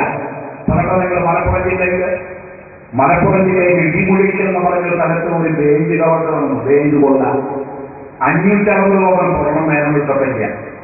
4 കോടി രൂപയില്ല. പല ആൾക്കാരുടെയും പണം വെച്ച് പോയ സാധനങ്ങളൊന്നുമില്ല. ബാങ്ക് മുഴുവൻ കൊള്ളയടിച്ചു. എങ്ങനെ കൊള്ളയടിച്ചെന്ന്? ഭൂമിയുടെ അടിയിൽ കൂടെ പോയിട്ട് ഭൂമിയുടെ പാതാളത്തിൽ കൂടെ ഇറക്കി കൊള്ളയടിക്കാൻ. ഈ അഭൂതപൂർവമായ കൊള്ള കണ്ടപ്പോ മലപ്പുറം എത്തി കോഴിക്കോട് സിറ്റി പോലീസ് കമ്മീഷണർ എല്ലാവരും സ്ഥലത്തെത്തി. അവര് മുസ്തഫക്ക് അതിഥിയായിട്ട് ഒറ്റ പ്രഖ്യാപന, ഇത് സാധാരണ കള്ളന്മാർക്ക് വലിയ പണിയല്ല, ഏതോ വിദേശ ഏജൻസികൾ ഇതിന്റെ പിന്നിൽ പ്രവർത്തിച്ചിട്ടുണ്ട്. ചുരുക്കി പറഞ്ഞാൽ പാകിസ്ഥാന്റെ കയ്യിൽ കൊണ്ട് സംശയം. എന്ത് കുരുകാരി വന്നാലും നമ്മുടെ മേലെ ഒഴിവാകാം. പാകിസ്ഥാനെ മനസ്സിലാക്കാൻ പറ്റാം. പിന്നെ കൊടുത്തില്ല, പിന്നെ അവിടെ പോയി ആരും നിൽക്കില്ലല്ലോ. അങ്ങനെ ഏർപ്പാട്. പത്രങ്ങളിൽ വലിയ അക്ഷരമൊക്കെ വെള്ളക്കാക്കൾ നിർത്തി വന്നു. ഉമ്മമാരെ കൂടി ശ്രദ്ധിക്കണോ? അവിടുന്ന് 4 വർഷം കഴിഞ്ഞപ്പോ ഇടിമുഴക്കൽ ലോക്കൽ പോലീസ് സർക്കിളിൽപ്പെട്ട ഇത് വിശദമായി കേന്ദ്രം ചെയ്തിട്ട് 2 തമിഴന്മാര് 2 മലയാളികളായ പെൺകാരി ജീവനോടെ ജീവനുപരിക്കും. ഇവരാ ഈ കഥകൾ. അപ്പോഴാണ് ഞങ്ങൾ മൂക്കത്ത് വേണ്ടിട്ടത്. വിദേശ ബന്ധം എന്ന് പറഞ്ഞത് ഈ ഞാനൂലുകളെ പറ്റിയാണോ? ഇവരെ വിളിച്ചുകൊണ്ട് ക്വസ്റ്റ്യൻ ചെയ്തപ്പോ ആരാണ് അതില്? ആരുടെ സഹായമുണ്ട്? ദുബായിന്റെ സഹായമുണ്ടോ? അമേരിക്കനുണ്ടോ? പാകിസ്ഥാനുണ്ടോ? ഒക്കെ ചോദിച്ചു. ഈ നിരക്ക് ബാങ്ക് കൊള്ളങ്ങളെ ചെയ്യാൻ 4 പ്രതികളെ കൊണ്ടുവന്ന് അവസ്ഥയിൽ ചോദ്യം ചെയ്തു. ആരാണ് മുന്നില്? ആരാണ് പുറകില്? ആരാണ് സഹായിക്കുന്നത്? വിദേശത്ത് വന്നിട്ടോ സ്വദേശത്ത് വന്നിട്ടോ ചോദിക്കുന്നതെന്ന് പറഞ്ഞ് ഞങ്ങളുടെ പിന്നിൽ മുന്നിൽ പ്രവർത്തിക്കുന്ന ആളാണ്. അതാരാ? ധൂമോ. അവിടുത്തെ വിളിച്ചു ദാവൂദിനെ പറ്റി അന്വേഷിക്കാൻ തുടങ്ങി. പഴയ ചർച്ചയിട്ട് ആരാ ധൂമില്ല. അവസാനം ഇവന്മാരെ തന്നെ പറഞ്ഞു. ധൂന്ന് പറഞ്ഞ നിങ്ങൾ വിചാരിക്കണം ഭീകരന്മാരൊന്നല്ല, ഒരു ഇംഗ്ലീഷ് സിനിമയുടെ പേരാ ധൂം. ആ സിനിമയിൽ ഒരു കാര്യം, ഇതുപോലത്തെ ഒരു ബാങ്ക് കൊണ്ട പട്ടാപ്പകല് ഭൂമിയുടെ അടിയിൽ കൂടെ പോയിട്ട് തുരങ്കത്ത് ബാങ്ക് കൊണ്ട് നടക്കുന്നത് കണ്ട് ഞങ്ങളത് പരിശോധിച്ച് നോക്കുമ്പോ വളരെ ക്ലിയർ പിക്ചർ. ഈ കാണുന്ന മലപ്പുറം ജില്ലയിൽ നിന്ന് കോഴിക്കോട് ജില്ലയിലേക്ക് കടന്നു വരുന്ന ഇടിമുറിക്കൽ അങ്ങാടിയിൽ നിൽക്കുന്ന സൗത്ത് മലബാർ ഗ്രാമീൺ ബാങ്കിന്റെ രണ്ടാമത്തെ നിലയിൽ കൊള്ള നടത്തിയത് എന്ന് പറയുന്ന ഹിന്ദി സിനിമ കണ്ടിട്ടാണെന്ന് ഇവിടെ എഴുതി ചേർക്കപ്പെട്ടപ്പോൾ എന്റെ പ്രിയപ്പെട്ടവരെ, കലാ കേരളത്തിന്റെ പേരില് സിനിമയിൽ അഭിനയിച്ചതിന്റെ പേരില് പത്മശ്രീ കൊടുക്കുന്നു, പത്മഭൂഷൺ കൊടുക്കുന്നു, തിരിച്ചുവിധം കൊടുക്കുന്നു, കേരളത്തിൽ ആണ്ട് കൊടുക്കപ്പെടുന്നു, ലഫ്റ്റനന്റ് കേണൽ പദവി കൊടുക്കുന്നു. ഒരു സിനിമാതം പട്ടാളായി അഭിനയിച്ചതിന് ഓരോരുത്തരുടെ ഡയലോഗ് ഇപ്പോ ലഫ്റ്റനന്റ് കേണൽ. എന്റെ ആൾക്കാരൊക്കെ അവിടെ ഇച്ചിട്ടുണ്ടാവും. ഓരോരുത്തർക്കും ഇപ്പൊ ആരാധകന്മാരെത്ര. കാസർഗോഡും മലപ്പുറത്താണ് ഈ പിരാന് കൂടുതലുണ്ട്. കാസർഗോഡ് ഓരോരുത്തരെ ഫോട്ടോ വെച്ച് ഞങ്ങൾ ഇവരുടെ ആരാധകന്മാർ. കാക്കാട് ഫോട്ടോ ഭാഗത്ത് കേട്ടൊക്കെ പോകണം. വേറെ ഭാഗം ഈ ആരാധകന്മാർ പറഞ്ഞതിന്റെ അർത്ഥത്തെ മനസ്സിലാക്കിയിട്ടാണോ കുട്ടികളെല്ലാം എഴുതി വെച്ചത്? ഇസ്ലാമെന്ന് പുറത്തു പോകും. കാരണം ആരാധന അല്ലാഹുവിന് മാത്രമേ പാടുള്ളൂ. അല്ലാഹുവല്ലാത്ത ഒരെണ്ണത്തിനും ആരാധിക്കാൻ പാടുള്ളതല്ല. സിനിമാനടന്റെ ആരാധകന്മാർ, സാരികാലത്താണ് ആരാധകന്മാർ ഉണ്ടോ? അതുകൊണ്ട് ആ പ്രയോഗം തന്നെ തെറ്റാണ്. മലപ്പുറം ജില്ലയിലും കാസർഗോഡ് ജില്ലയിലും ധാരാളം മുസ്ലിം ചെറുപ്പക്കാര് മലപ്പുറത്ത് ഫുട്ബോൾ പ്രേമികളുടെ തരംഗമാണ്. കാസർഗോഡ് ജില്ലയിൽ സിനിമാ നടന്മാരുടെ ആരാധനകളുടെ ഫാൻസുകളുടെ തരംഗമാണ്. അതുകൊണ്ട് ആരാധന എന്നുള്ള പ്രയോഗം എന്റെ പ്രിയപ്പെട്ട ചെറുപ്പക്കാരി എഴുതി വെക്കാൻ പാടുന്നതല്ല. അത് പിൻവലിക്കണം, തൗബ ചെയ്ത് മടങ്ങണമെന്ന് ആവശ്യപ്പെടുകയാണ്. ഞാൻ പറഞ്ഞു വരുന്നത് സിനിമകളും വൃത്തികെട്ട ചാനലുകളും മനുഷ്യ സംസ്കാരങ്ങൾക്ക് വെല്ലുവിളി ഉയർത്തിക്കൊണ്ടിരിക്കുന്ന ഈ സമയത്ത് പ്രിയപ്പെട്ട സഹോദരന്മാരെ, പ്രിയപ്പെട്ട ഉമ്മമാരെ, പാരമ്പര്യമായ വിശ്വാസങ്ങളും ആചാരാനുഷ്ഠാനങ്ങളും കൈമുതലാക്കി മരിക്കുന്ന സമയത്തിൽ മരിച്ച് കബറിലെത്താൻ നോക്കിക്കോ. മിനിഞ്ഞാണ് സമസ്ത കേരള ജമീയത്തിൽ ദുരമായത് സമ്മേളനം നടന്നുകൊണ്ടിരിക്കുക. ആ സമ്മേളനത്തിൽ സ്വാഗതം പറയേണ്ട KP മുസ്ലിയാർ സ്വാഗതം പറയാൻ പറ്റാതെ സ്റ്റേജിൽ തകർന്ന് മരിച്ചു പോയല്ലോ. കാസർഗോഡ് ജില്ലയിൽ വേറെ ഒരു പരിപാടിയിൽ പങ്കെടുത്ത് നാട്ടിലേക്ക് മടങ്ങിക്കൊണ്ടിരിക്കുന്ന ബഹുമാനപ്പെട്ട മഹാനായ സയ്യിദ് ജമലുല്ലയിൽ തങ്ങള് മിത്രയോടെ കോഴിക്കോട് ബേബി മെമ്മോറിയൽ ആശുപത്രിയിൽ വെച്ചിട്ട് ഒരു ആക്സിഡന്റിൽ വെച്ച് മരണപ്പെട്ടു പോയല്ലോ. എവിടെ പറ്റിയപ്പോൾ ആര് ഏത് സമയത്ത് തട്ടിപ്പോകുമെന്ന് അർഹമായ റബ്ബിനല്ലാതെ പറയാൻ പറ്റാത്ത സാഹചര്യത്തിൽ അല്ലാഹുവിന്റെ ഈ ആരോഗ്യം കൊണ്ട്, ഈ ബുദ്ധി കൊണ്ട്, ഈ സാമ്പത്തികമായ കഴിവുകൊണ്ട് ദുനിയാവിൽ ആളാവാനോ മറ്റുള്ളവരുടെ മുമ്പിൽ നമ്മളെ കളയുമാരാണെന്ന് പൗതി നൽകാനും വേണ്ടി മതശവത്തിനെ വിസ്തരിച്ചുകൊണ്ടുള്ള പ്രഖ്യാപനങ്ങളിൽ നിന്ന് ചെറുപ്പക്കാരികളും പിന്മാറുകയും പകരം ആത്മീയതയിൽ അധിഷ്ഠിതമായ പുരോഗതികളോ ആത്മീയതയിൽ അധിഷ്ഠിതമായ പ്രഖ്യാപനങ്ങളിലോ മുസ്ലിം സമുദായം നിന്ന് പോവേണ്ടതാണ്. പ്രിയപ്പെട്ടവരെ, അവിടേക്കാണ് ലോകം മടങ്ങിക്കൊണ്ടിരിക്കുന്നത്. ഒരുപാട് ക്യാമറ ഡാൻസുകളിൽ പാട്ടുപാടിയിട്ട് കോടാനക്കോടി രൂപ പ്രതിഫലം വാങ്ങിച്ച മൈക്കൽ ജാക്സൺ ഹൃദയത്തിൽ മുസ്ലിമായി. ലോകത്തുള്ള വിവരമുള്ളവരൊക്കെ ഇസ്ലാമത്തെ അംഗീകരിക്കപ്പെടുമ്പോൾ ഇസ്ലാമിന്റെ വളർച്ചയിൽ അസൂയമുള്ള ആളുകള് അതിന്റെ മുന്നോട്ടുള്ള ഗമനത്തെ തടഞ്ഞു നിർത്താൻ കണ്ടുപിടിച്ച ഒരു രാസായുധമാണ് ഭീകരവാദം, തീവ്രവാദം. ഇത് രണ്ടും നമുക്ക് അന്യമുള്ള കാര്യമാണ്. നമ്മൾ ഭീകരതയുമില്ല, തീവ്രതയുമില്ല. വിട്ടുവീഴ്ചയ്ക്കുള്ള മാനദണ്ഡമാണ് ഇസ്ലാം. ഒരൊറ്റ സംഭവം ഞാൻ നിങ്ങളോട് പറഞ്ഞ് പ്രസംഗം നടത്താം. ലോകത്തിന്റെ ശാന്തിയാണ് ഇസ്ലാം. ലോകത്തിന്റെ കാരുണ്യവാനായ മുഹമ്മദ് റസൂലുള്ളാഹി അല്ലാഹുവിന്റെ റസൂൽ കാണിച്ച കരുണയേക്കാൾ വലിയ കാരുണ്യം ലോകത്താർക്കെങ്കിലും കാണിക്കാൻ കഴിഞ്ഞിട്ടുണ്ടോ? നമ്മുടെ രാജ്യത്തിന്റെ രാഷ്ട്രപിതാവായിരുന്ന മഹാത്മാഗാന്ധി പ്രകൃതി വീണ മരിച്ചതിന്റെ 62 മാർച്ചിലോ അടുത്ത ദിവസം 31 തീയതി നമ്മൾ ആഘോഷിച്ചു. ജനുവരി 31 തീയതി മഹാത്മാഗാന്ധിയുടെ ജന്മദിനത്തിന്റെ വാർഷികമായിരുന്നു. നാഥുറാം വിനായകി ഗോഡ്സെയുടെ വെടിയേറ്റുകൊണ്ട് ഡൽഹിയിലെ ബിർളാ മന്ദിരത്തിന്റെ ഉമ്മറത്ത് മഹാത്മാഗാന്ധി പടഞ്ഞു വീണ് മരിച്ച ദിവസമാണ്. ജനുവരി 31 ആ മഹാത്മാഗാന്ധിയെ കൊണ്ട് നാഥുറാം വിനായകി ഗോഡ്സെ തൂക്കിക്കൊല്ലുകയാണ് ഇന്ത്യൻ ഭരണഘടന ചെയ്തു പോയത്. അയാൾക്ക് കൊടുക്കാവുന്ന ശിക്ഷയാണത്. എന്നാൽ ഗാന്ധിയെ അയാൾ ഒറ്റ വെടിക്കന്ന് കൊണ്ടുകളഞ്ഞതാണ്. ലോകത്തിന് സ്വല്ലല്ലാഹു അലൈഹി വസല്ലം തങ്ങളുടെ സ്വന്തം നിലാപ്പിയായ ഹംസത്തുൽ കറാർ റസൂലുള്ളാഹിന്റെ വലങ്കയ്യായി പ്രവർത്തിച്ച ഹംസത്തുൽ കറാർ ബദർ യുദ്ധത്തിൽ റസൂലുള്ളാഹിന്റെ മുന്നിൽ നിന്ന് പ്രവർത്തിച്ച ഹംസത്തുൽ കറാർ ഉഹദ് യുദ്ധം വന്നപ്പോ ഒരു ദുഷ്ടജ്ഞാനി യോധപർവ്വതത്തിന്റെ മുകളിൽ വിളിച്ചു പറയാറ്. ഒതിയുദ്ധം ശക്തമായി നടന്നുകൊണ്ടിരിക്കുന്ന സമയത്ത് ഒരു അക്രമി ഉഹദ് പർവ്വതത്തിന്റെ മുകളിൽ കയറി വിളിച്ചു പറഞ്ഞു, ഇന്നീ ഖതൽതു മുഹമ്മദ, ഞാൻ മുഹമ്മദിനെ കൊന്നു. ഒരു സമ്പ്രദായമുണ്ട്. സ്വഹാബത്തിനെ യുദ്ധം നടത്തിക്കൊണ്ടിരിക്കുമ്പോ ഒരാള് ഉഹദ് പർവ്വതത്തിന് മുകളിൽ കയറി വിളിച്ചു പറഞ്ഞു, ഇന്നീ ഖതൽതു മുഹമ്മദ, ഞാൻ മുഹമ്മദിനെ കൊന്നു. റസൂലുള്ളാഹിനെ കൊന്നു എന്ന് കേട്ടപ്പോ സഹാബത്ത് പെട്ടെന്ന് തെറ്റായിപ്പോയി. ഇങ്ങനത്തെ എന്ത് ചെയ്യാനെന്നറിയാതെ തളർന്നുപോയി. ആ സമയത്ത് റസൂൽ വഫാത്തായിട്ടില്ല. അല്ലാഹുവിന്റെ റസൂലിനെ മുത്തല് പൊട്ടി, അല്ലാഹുവിന്റെ റസൂലിനെ കയ്യിന്റെ വിരലിന് ചെറിയ പരിക്ക് പറ്റി, പ്രവാചകന്റെ വായിൽ രക്തം പുരണ്ടു, കയ്യിന്റെ പോലെ റസൂലുള്ളാഹിന്റെ രക്തം പാർവെഴുതാൻ തുടങ്ങി. ആ സമയത്ത് പുസ്തൻ വിളിച്ചു പറഞ്ഞ്, ഇന്നി ഖതൽതു മുഹമ്മദ, മുഹമ്മദിനെ ഞാൻ കൊന്നു. ബഹുമാനപ്പെട്ട സഹാബത്തിൽ ചെതറി യുദ്ധത്തിന്റെ ദിശ മാറി.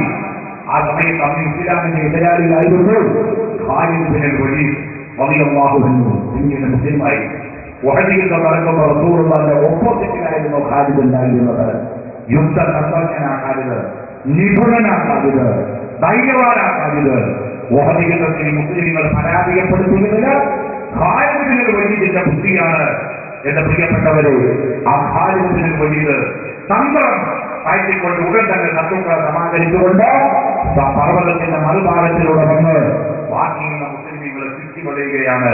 ആ സമയത്ത് ബഹുമാനപ്പെട്ട ഹംസത്ത് ബിൻ അബ്ദുൽ മുത്തലിബ് റളിയല്ലാഹു അൻഹു രണ്ട് കയ്യിലും രണ്ട് വാളുകൾ എടുത്തുകൊണ്ട് ശത്രുക്കളുടെ മുന്നിലേക്ക് ചാടി വന്ന് പറയുകയാണ്, അന ഹംസത്തുൽ കറാർ, അന അസദുൽ മുജാഹ്, ഞാൻ അല്ലാഹുവിന്റെ സിംഹമായ ഹംസയാണടാ, ഞാൻ ഹംസയാണടാ എന്ന് ഉറക്കെ പ്രഖ്യാപിച്ച് 60-ലധികം വയസ്സ് പ്രായം വരുന്ന താടിയും തലമുടിയും നിരച്ചുപോയ പുലിയെല്ലാം തൊട്ട് തുണിഞ്ഞുപോയ മനസ്സിന്റെ ആരോഗ്യം ഒരിക്കലും തളരാത്ത ധീരനായ ഹംസത്ത് റളിയല്ലാഹു അൻഹു പടക്ക് മുന്നിൽ നിന്നു.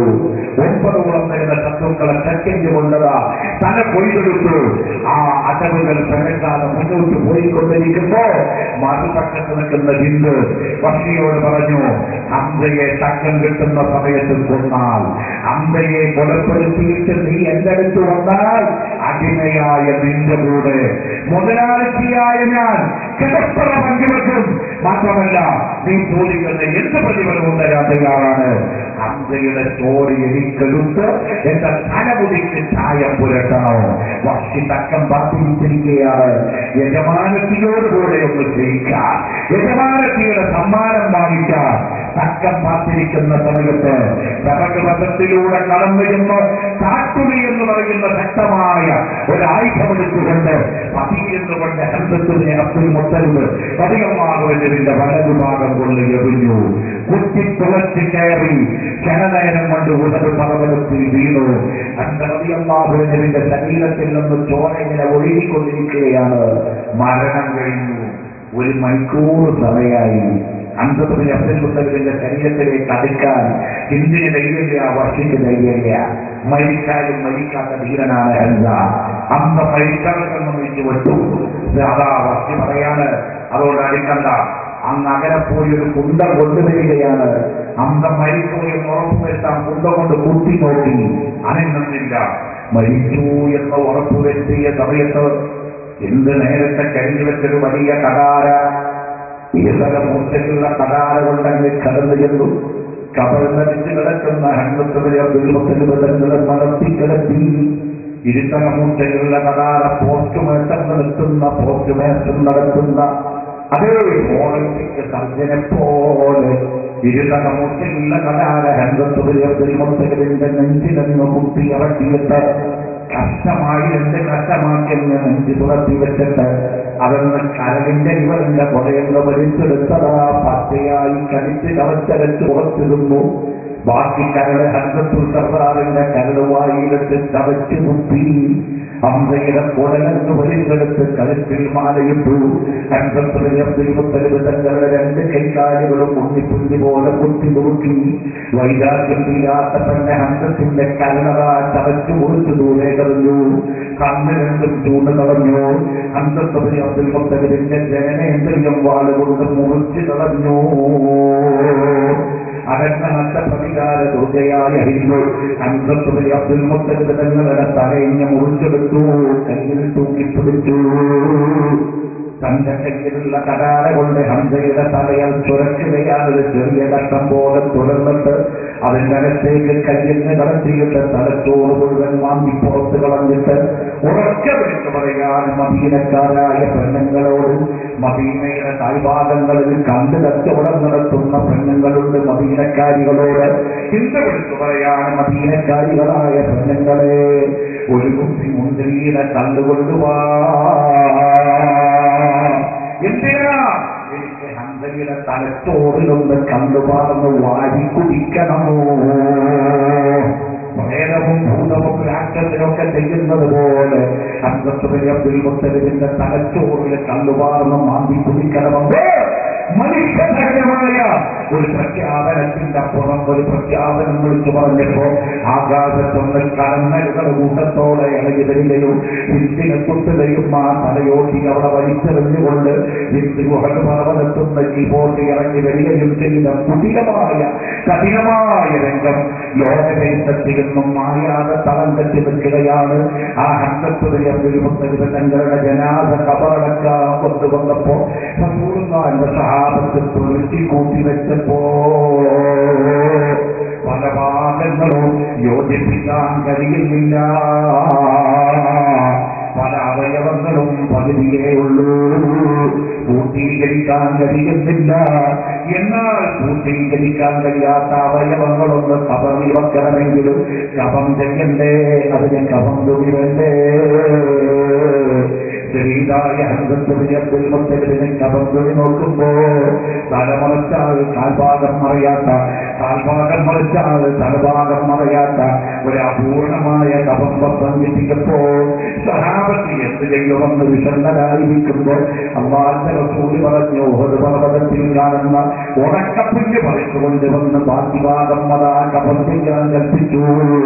ബഹുമാനപ്പെട്ട സഹാബത്ത് അങ്ങനെ കൊണ്ടുപോയി അബ്ദുല്ലാഹി ഇബ്നു ജഹ്ശ് റളിയല്ലാഹു അൻഹുവിനെയും ഹംസത്തുൽ അബ്ദുൽ മുത്തലിബ് തങ്ങളെയും ഉഹദ് പർവ്വതത്തിന് നേരെ ചോദിച്ചു ഒരൊറ്റ കബറ് വിളിച്ചു.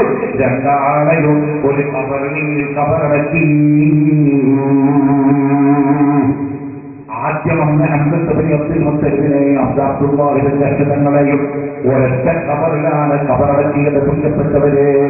പിന്നീട് ഹംസ റളിയല്ലാഹു അൻഹുവിന്റെ വഫാത്തിന്റെ ശേഷം 50 കൊല്ലം കഴിഞ്ഞതിന്റെ പിറകെ ഒരു ഭൂമിയിൽ ഒരു വെള്ളപ്പൊക്കമുണ്ടാകുകയും കബറടക്കം ചെയ്ത ഹംസത്തുൽ അബ്ദുൽ മുത്തലിബ് തങ്ങളുടെ കബറിന്റെ മുകളിൽ നിന്ന് മണ്ണുകളൊക്കെ കൂട്ടത്തോടെ ഒലിച്ചു പോകുകയും ചെയ്തപ്പോ ഹംസത്തുൽ അബ്ദുൽ മുത്തലിബിന്റെ കാല് പൊന്തി വന്നു.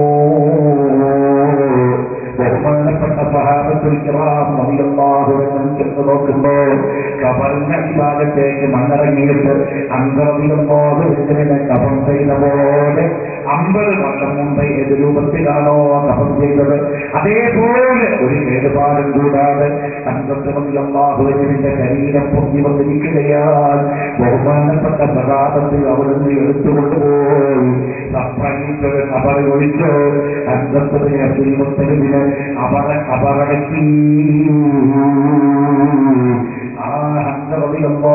ിന്റെ ശരീരങ്ങളുടെ റസൂലുള്ള കരഞ്ഞു പോയി വിളിപ്പിപ്പോയി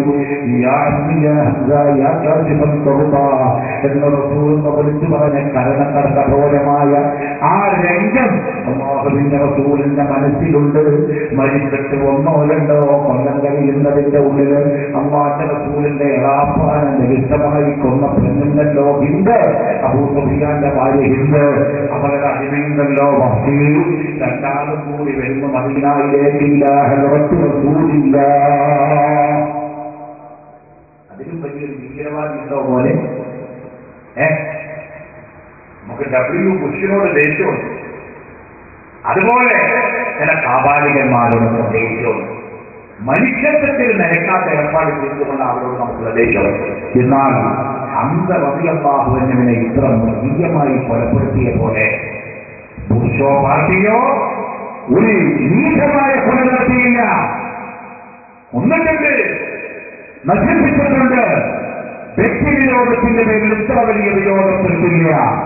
ബഹുമാനപ്പെട്ട അബ്ദുൽ മുത്തലിബ് തങ്ങളെ കൊന്ന ആ ഘാതകൻ രണ്ടാളും റസൂലുള്ളാഹിന്റെ മുന്നിൽ ഇങ്ങനെ വന്നിട്ട് പറഞ്ഞു, യാ റസൂലല്ലാഹ്, ഞങ്ങൾക്ക് രണ്ടാൾക്കും മാപ്പ് തരണം.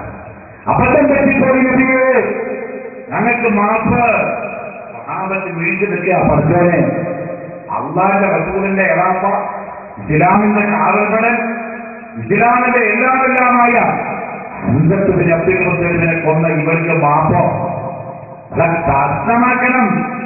ഇന്ത്യയിലെ രാഷ്ട്രപിതാവായ മഹാത്മാഗാന്ധിയെ വെടിവെച്ചുകൊണ്ട RSSകാരനായ നാഥരാംജിനാഥി ഗോഡ്സെ തൂക്കിലെത്തിയ ജനാധിപത്യ രാജ്യത്താണ് നമ്മൾ ജീവിക്കുന്നത്.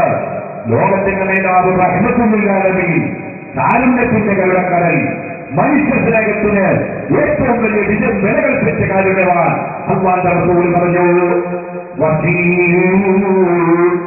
ഇന്നേ രണ്ടാൾക്കും മാപ്പ് തന്നിരിക്കുന്നു, നിരുപാധികം മാപ്പ് തന്നിരിക്കുന്നു, ഉപാധികളില്ലാതെ. പക്ഷേ വയസ്സിനെ വിളിച്ച റസൂലുള്ള പറഞ്ഞു പോയി, മതി പിന്നെങ്ങനെ മദീനയിൽ കാണുമ്പോ എനിക്ക് നിന്റെ മുഖം കാണുമ്പോഴൊക്കെ എന്റെ എളാപ്പാട ഓർമ്മ വരുന്നല്ലോ. അതുകൊണ്ട് എന്റെ മരണം തരൂ, മദീനയുടെ പുറത്തു പോയി താമസിച്ചു കൊള്ളണമെന്ന് ലോക നേതാവ് മുഹമ്മദ് റസൂലുള്ളാഹി. എന്റെ പ്രിയപ്പെട്ട സഹോദരന്മാരെ, ഇത്ര വലിയ ദയാദാക്ഷിണ്യം കാണിച്ച റസൂലുള്ളാഹിയെ ടെററിസ്റ്റ് എന്ന് വിളിക്കാൻ, ആ സമുദായത്തിന്റെ ആളുകളെ ഭീകരന്മാരെന്ന് വിളിക്കാൻ ഏത് പ്രത്യായ ശാസ്ത്രത്തിനാണ് നെഞ്ചുറപ്പുള്ളത്, സന്തോഷമുള്ളത്? അതുകൊണ്ട് തിരിച്ചറിയണം നിങ്ങൾ റസൂലുള്ളാഹിയെ, തിരിച്ചറിയണം നിങ്ങൾ ഇസ്ലാമിനെ, തിരിച്ചറിയണം നിങ്ങളുടെ മുസ്ലിമീങ്ങളെ മറ്റുള്ളവർക്ക് തിരിച്ചറിവുണ്ടാക്കുന്ന പ്രവർത്തനങ്ങൾ ചെയ്യുകയും വേണമോ? ആരെങ്കിലും ഒരു തീപ്പെട്ടിക്കൊള്ളി വരെ ബോംബാന്ന് പറയുമ്പോഴേക്കും നമ്മൾ ഓലപ്പടക്കുമായിട്ട് രംഗത്ത് വരരുത് മോനെ. നമ്മുടെ കുറച്ച് കുട്ടികൾക്ക് പറഞ്ഞിട്ടുണ്ട്. മറ്റു ദിവസം എന്റെ വീട്ടിൽ 2 കുട്ടി തിരിഞ്ഞു, സംഘടനയുടെ പേരൊന്നും ഞാൻ പറയുന്നില്ല. അവർ വന്ന് പറഞ്ഞു, ഞങ്ങൾ ഇന്ന സംഘടനയാണ്, ഞങ്ങൾക്ക് പിരിവ് വേണം. എന്തിനാ പിരിവ്? ഈ കാലഘട്ടത്തിൽ ഉസ്താദ് ചെയ്യുന്ന പോലെ ഒരു സ്റ്റേജിന് പോലെ കയറി 2-4 മണിക്കൂർ ഭാഗം പറഞ്ഞ് കുറെ കാര്യം പിടിച്ചോട്ട് വന്നാൽ ഇസ്ലാമാകും. ചെന്നൊറിഞ്ഞ് നിൽക്കുമ്പോ ഭാര്യയ്ക്ക് തലണ്ടാവില്ല. ഉസ്താദേ, പെരിക്കാരായ പെൺകുട്ടികളുടെ സാന്നിധ്യം കവർന്നെടുക്കപ്പെടാൻ ചില ദുഷ്ടശക്തികൾ നമ്മ പറയാൻ തിരിച്ചിരിക്കുകയാണ്. അവരെയൊക്കെ പരിശോധിക്കാൻ ബോംബിന് ബോംബ്, കത്തിക്ക് കത്തി, വടിക്ക് വടി, അടിക്കടി, നമ്മള് സജ്ജരാണ്. കേൾക്കുമ്പോൾ നമ്മള് രക്തം കുടിക്കും. ഇല്ലോ ഇങ്ങനെ മായ പറ്റില്ല. നമ്മളിങ്ങനെ സൈറ്റ് കൊടുത്ത് നമ്മുടെ ആരെയും ഒരു കൂടും ചെറുതായിട്ടൊക്കെ പ്രതിരോധിക്കാൻ നമ്മൾക്കും മാൻപവറും മസിൽപവറും അത്യാവശ്യം ആരോഗ്യമുണ്ടല്ലോ. എന്റെ പ്രിയപ്പെട്ട സഹോദരന്മാരായ കുട്ടികളെ, നിങ്ങൾ പറയുന്നത് ശരിയാണ്, പക്ഷെ അത് ഇസ്ലാമായി പറയുന്ന പറച്ചിലല്ല. നിങ്ങളേതോ രാഷ്ട്രീയക്കാരുടെ മുദ്രാവാക്യം നിലപ്പെടുത്തലാണ്. ഞങ്ങളിലൊന്നിനെ തൊട്ട് കളിച്ചാൽ കളികളെ പൂജിച്ചോ, അത് ഇസ്ലാമിന്റെ മുദ്രാവാക്യമല്ല.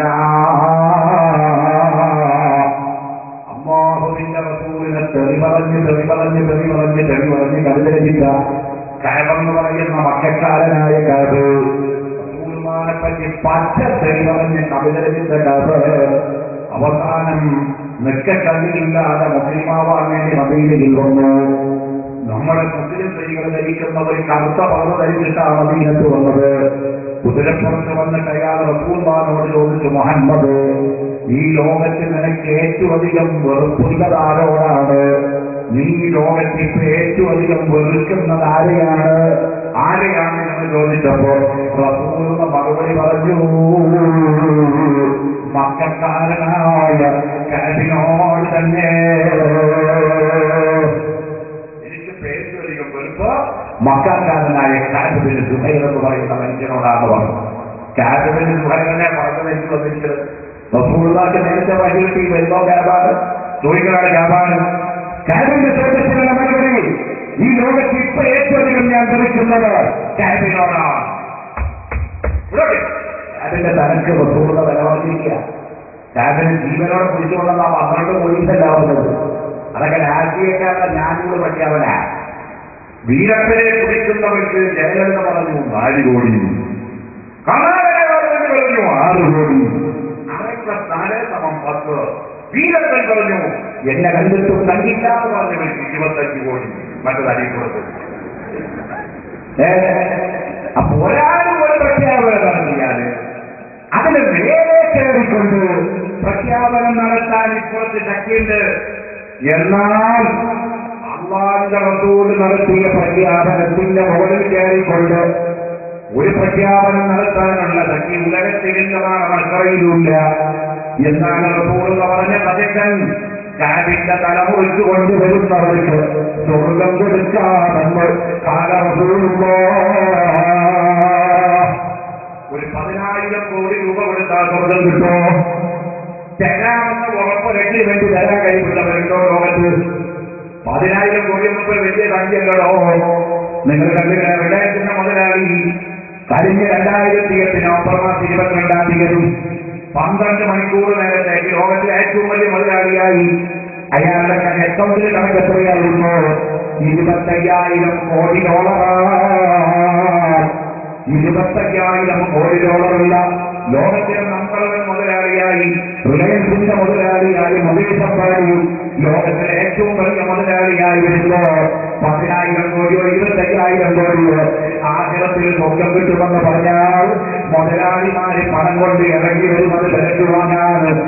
എന്നാൽ റസൂലുള്ള പറഞ്ഞു കഅബിന്റെ തലമുറിക്കുന്നത് കോടിയല്ല, ദിനാറല്ല, ദൃഹമല്ല, ആഖിറത്തിൽ സ്വർഗം തരാം.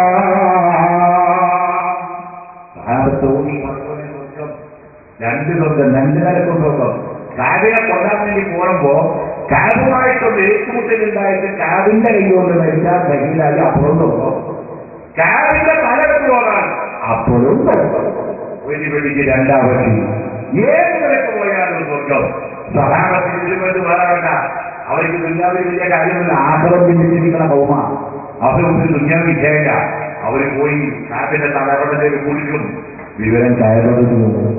ഇനി രക്ഷയ്യ മുഹമ്മദ് നബിയുടെ മുമ്പിൽ പോയിട്ട് ഒന്ന് മാഫി ചോദിച്ചാലോ? മക്കക്കാരോട് മാഫി ചോദിച്ചു, മുഹമ്മദ് എങ്ങനെ വിട്ടുവീഴ്ചയുള്ള ആളാണോ? പിന്നെ മുഹമ്മദിനോട് വിട്ടുവീഴ്ചയുള്ള ഒരാൾ ലോകത്തുണ്ടാവില്ല. പോയി നോക്കാം. പക്ഷെ മദീനത്തേക്ക് എത്തണ്ടേ? ഓണേനുള്ളിൽ എവിടെയെങ്കിലും വെച്ച് പതിനാത്താളെ കണ്ടപ്പെട്ട അപ്പം കഥയിക്കും താരക്ക് പോകും. കാത്തിരിക്കല്ലേ ആളുകളൊക്കെ? അതിനുവേണ്ടിയാണ് മുസ്ലിം സ്ത്രീകളെ പറഞ്ഞു ധരിച്ചത്. കുതിരപ്പുറത്തിലേറി മദീന മസ്ജിദിന്റെ പള്ളിയിൽ ചെന്നു.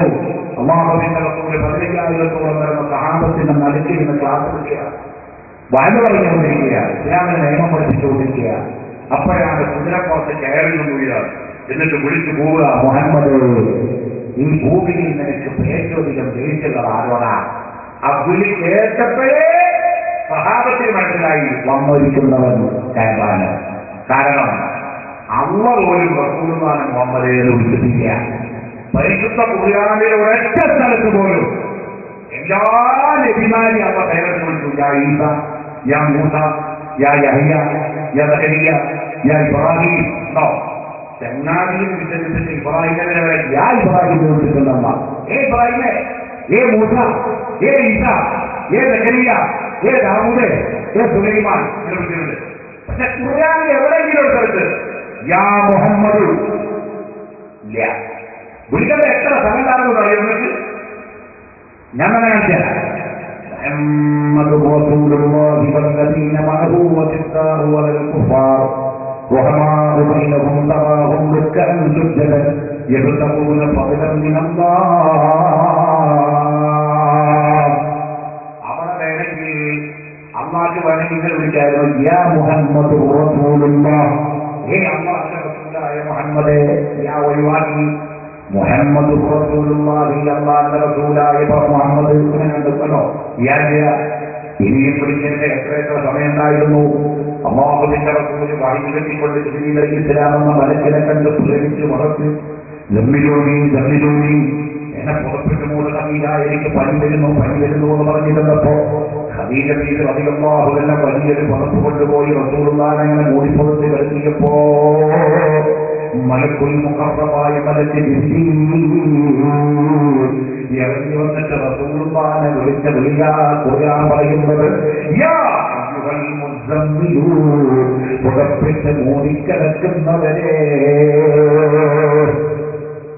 ജിബ്രീൽ അല്ലാഹു പറയായിരുന്നു വിളിച്ചു പോയിട്ട് മുഹമ്മദേ കുംഫഅൻദിർ യാ മുഹമ്മദു, മുഹമ്മദേ വിളിച്ചായിരുന്നു. അവിടെ അള്ള മനഃപൂർവ്വം അപോലികളെന്ന് വിളിച്ചില്ല. അള്ള പോലും വിളിക്കാത്ത വിളി കുതിരപ്പുറത്ത് വന്നിരുന്ന് വിളിക്കുന്നത് കേട്ടപ്പോ സഹാബത്തിന് മനസ്സിലായി അവൻ കാപ്പാണ്, അവൻ മക്കാരനാണ്. വാളും പിടിച്ചു നിൽപ്പാണ്, ആരാണെന്ന് അറിയട്ടെ എന്നിട്ട് വേണം നടപടി സ്വീകരിക്കാൻ. കുതിരപ്പുറത്തിരുന്ന കാപ്പ് വിളിച്ചു പറഞ്ഞു മുഹമ്മദേ, ആ കാപ്പിൽ ഭൂമിയിൽ ഇവിടെ വന്നിട്ട് നിന്നോട് മാപ്പ് പറഞ്ഞാൽ നീ മാപ്പ് കൊടുക്കോ? അല്ലാഹുവിന്റെ റസൂൽ ഒറ്റ പറച്ചിലാണ് ആ കാപ്പ് അശ്ഹദു അല്ലാ ഇലാഹ ഇല്ലല്ലാഹ് വ അന്ന മുഹമ്മദൻ റസൂലുള്ളാഹ് എന്ന കലിമത്തുൽ തൗഹീദ് നാക്കുകൊണ്ട് തിരിച്ച് ഹൃദയത്തിൽ ഉറപ്പിച്ചതിന്റെ ആ കാപ്പിന് നിരവധികം മാപ്പുണ്ട് മുഹമ്മദ് റസൂലുള്ളാഹി. ഉടനെ പുറത്തു നിന്നുകൊണ്ട് കാബ് വിളിച്ചു പറഞ്ഞു പോയി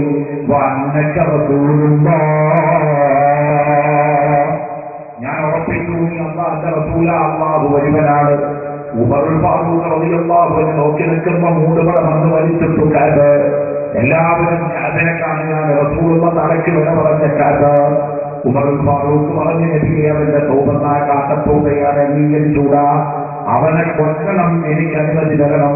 റസൂലുള്ളാഹിനെ വൃത്തികേട് എഴുതി പ്രസംഗിച്ച കവിത വേറെയില്ല, അതുകൊണ്ട് എനിക്കവനെ കൊല്ലണമെന്ന് പറഞ്ഞപ്പോൾ റസൂലുള്ള പറഞ്ഞു ഉമറേ, ഒരാൾ മുസ്ലിമായി കഴിഞ്ഞാൽ അവന്റെ കഴിഞ്ഞു പോയ സകല പാപങ്ങളും അല്ലാഹു പുറത്തു വിളിച്ചിരിക്കുകയാണ്. അതുകൊണ്ട് ഇനി പറയാൻ പാടില്ല കാബ് മുസ്ലിമാണ്, കാബ് സ്വർഗ്ഗത്തിലാണ്. ആ സമയത്ത് റസൂലുള്ളാഹിന്റെ മുമ്പിലേക്ക് കാബ് കടന്നു വരികയാണ്. രണ്ട് കണ്ണിലൂടെയും ധാരധാരയായി വെള്ളം ഒഴിപ്പിച്ചുകൊണ്ട് കടന്നു വന്നിട്ട് പറയാണ്, ഇത്രയും വലിയ കാരുണ്യത്തിന്റെ കടലാണ് അന്നു ഞങ്ങൾ കയ്യിലായിരുന്നു. അതുകൊണ്ട് റസൂലുള്ളാഹിന്റെ മുമ്പിൽ നിന്ന് പാടിയ റസൂലല്ലസൈ മുഹമ്മദും മിൻ സുലൂഖില്ലാഹി മസ്ലൂലു എന്ന കവിത റസൂലുള്ളാഹിന്റെ മുമ്പിൽ നിന്ന് ചൊല്ലി സ്വഹാബത്ത് മുഴുവനും കരഞ്ഞുപോയി. ഞാൻ പറഞ്ഞത് തലയ്ക്ക് വില പറഞ്ഞ വ്യക്തി വന്ന് റസൂലുള്ളാഹിന്റെ മുമ്പിൽ മാപ്പ് പറഞ്ഞപ്പോൾ നിരുപാധികം മാപ്പ് കൊടുത്ത നേതാവാണ് നമ്മുടെ നേതാവ്. വിട്ടുവീഴ്ചയും സകലശക്തിയും അതാണ് നമ്മുടെ മതം. നമ്മൾ ആളെ കൊല്ലേണ്ട മതമല്ല, അടിച്ചവനെ തിരിച്ചടിക്കേണ്ട മതമല്ല. നമ്മൾ ലോകത്തിന്റെ കാരുണ്യവാന്റെ ഹബീബായ റസൂലുള്ളാഹിന്റെ ഉമ്മത്തിമാരാണ്. നമ്മളിൽ നിന്ന് കരുണയെ ഉണ്ടാകാവൂ. നിഷ്കല്ലില്ലാതെ വരുമ്പോ പ്രതിരോധത്തിന് വേണ്ടി ആയുധമെടുത്തതല്ലാതെ ഇസ്ലാം ഒരിക്കലും അങ്ങോട്ട് പോയി യുദ്ധം നടത്തിയിട്ടില്ല. അതുകൊണ്ട് നമ്മൾ മനസ്സിലാക്കണം, പ്രതിരോധത്തിന് വേണ്ടി ആയുധം എടുത്തതല്ലാതെ അങ്ങോട്ട് എന്തുകൊണ്ട് ഒരൊറ്റ യുദ്ധവും എവിടെയും ഈ ഖിലാഫത്ത് നടത്തിയിട്ടില്ല. അതുകൊണ്ട് പ്രിയപ്പെട്ട ചെറുപ്പക്കാരെ, നമ്മുടെ ദിശ തെറ്റിമാറി ഒഴുക്കിൽ നിങ്ങൾ യാത്ര ചെയ്തു പോകരുത്, വികാരത്തിന്റെ പറഞ്ഞ നിങ്ങൾ പോകരുത്. പ്രിയപ്പെട്ട ഉമ്മമാരോ, നിങ്ങൾ ഭവനങ്ങളിൽ അല്ലാഹുവിനെ അനുസ്മരിക്കുന്ന പരിശുദ്ധ ഖുർആൻ പാരായണം വർദ്ധിപ്പിക്കണം, ദിക്റുകൾ അധികരിപ്പിക്കണം, തസ്ബീഹുകൾ അധികരിപ്പിക്കണം, അത്താഖറാത്തീബ് അധികരിപ്പിക്കണം, അതുപോലെ മറ്റ് ഔറാദുകൾ അധികരിപ്പിക്കണം, ദിക്റുകൾ അധികരിപ്പിക്കണം, ഖുർആൻ പാരായണങ്ങൾ അധികരിപ്പിക്കണം. അങ്ങനെ ഒരു നല്ല മനുഷ്യരായി നമുക്ക് ജീവിച്ച് ആഖിറത്ത് സമ്പാദിക്കണം. മരിക്കുന്ന സമയത്ത് ലാ ഇലാഹ ഇല്ലല്ലാഹു എന്ന ഉറക്കത്തിലുകൊണ്ട് സുജൂദിൽ കിടന്ന് മരിക്കാനുള്ള ഭാഗ്യം അല്ലാഹു നമുക്ക് നൽകുമാറാകട്ടെ. യാ അയ്യുഹല്ലദീന ആമനൂ തഖുല്ലാഹ ഹഖ്ക തുഖാതിഹി വലാ തമൂതുന്ന ഇല്ലാ വഅൻതും മുസ്ലിമൂൻ. ഈ ആയത്തോടെ നമ്മുടെ പ്രഭാഷണം സമാപിക്കുകയാണ് ഇന്നത്തേത്. അതുകൊണ്ട് നമുക്ക് എല്ലാവർക്കും മുസ്ലിമായി മരിച്ചു സ്വർഗത്തിൽ കിടക്കാൻ അല്ലാഹു അനുമതി നൽകുമാറാകട്ടെ. സത്യമായി ദീനിനെ മനസ്സിലാക്കാനുള്ള തൗഫീഖ് നൽകട്ടെ. ആമീൻ. ഒരു മിനിറ്റ് പോലും നിങ്ങൾ ക്ഷമിച്ച് ഒരു ഇരിക്കുന്ന സദസ്സിന്റെ എഴുന്നേറ്റ് നമ്മുടെ സദസ്സിന്റെ മുന്നിലോട്ടൊന്ന് കടന്നു വരണം. പ്രിയപ്പെട്ടവരെ, ഒരു ഫാത്തിഹ റസൂലുള്ളാഹിന്റെ ഹദ്റത്തിലേക്ക് വിളിച്ചു നമ്മൾ മരിച്ചു മണ്ണറിഞ്ഞു പോയ മഹാന്മാരുടെ ഹദ്റത്തിലേക്ക് ഒരു ഫാത്തിഹ വിളിച്ചതിന് ശേഷം നമുക്ക് ഈ മരണപ്പെട്ട് കിടക്കുന്ന ഈ മഹാന്റെ ഹദ്റത്തിൽ ഒരു ദുആ നടത്തിയതിന്റെ ശേഷം പിരിഞ്ഞു പോകാവൂ. ലോക മുസ്ലിം സമാധാനത്തിന് വേണ്ടി, ലോക മുസ്ലിം ഇസ്സത്തിന് വേണ്ടി, ലോകത്തിന്റെ ശാന്തിക്കും സമാധാനത്തിനും വേണ്ടി നമുക്കിവിടെ നിന്ന് കൂട്ടുപ്രാർത്ഥന നടത്തണം ഈ പാതിരാത്രിയിൽ. അതുകൊണ്ട് എല്ലാവരും ഒരൊറ്റ ശക്തിയായി മുന്നോട്ട് കയറി വരൂ. കുറച്ചു നേരം കൂടി നിങ്ങൾ നിൽക്കണം. ദുആ വിനോദത്തിലുള്ള സമയമാണ്. പഴയ കാലങ്ങളിൽ വാഴ നടക്കുന്ന സമയങ്ങളിലും പാതിരാത്രി ദുആ ചെയ്തിട്ട് അല്ലാഹുവിന്റെ പക്കൽ നിന്ന് അനുഗ്രഹങ്ങൾ ഏറ്റുവാങ്ങിയതിന്റെ പേരിലാണ് ഇന്ന് നാം അന്തസ്സോടെ ജീവിക്കുന്നത്, ഇന്ന് നാം അഭിമാനത്തോടെ കഴിയുന്നത്. പൗരാണിക മഹാന്മാരുടെ ദുആയുടെ ബറക്കത്താണ്. അത് ഇത്തരം സദസ്സുകളിൽ നിന്ന് നേടിയെടുത്തതാണ്. അതുപോലെ നമുക്കൊരു ഇബാദത്തിന്റെ കൂലി കിട്ടുന്ന അതേ വലിയ ദറജ കിട്ടുന്ന സമയമാണ് ഈ പാതിരാത്രിയിലുള്ള ദുആ. അതും മഹാന്മാരുടെ ഹദ്റത്തിലുള്ള ദുആ. എപ്പോഴും പറ്റില്ല. നമ്മളിപ്പോ രാത്രി 1 മണി വരെ ഉറക്കൊഴിച്ചിട്ടൊന്ന് ദ്വാരക്കണം വെച്ചിരിക്കുമോ? ഇരുന്നാൽ തന്നെ ഇതിന്റെ മത്സരത്തിൽ പങ്കെടുത്ത് പോയിരുന്നോ? അതുകൊണ്ട് ഇത്ര ചാൻസ് കളയരുത്. ബാക്കിൽ നിന്ന് എല്ലാവരും ഒരൊറ്റ മന്ത്രിസ്ഥാനം മാറുക. മുസ്തഫ മുഹമ്മദ് ഒക്കെ പറഞ്ഞു, സയ്യിദനാ മുഹമ്മദ്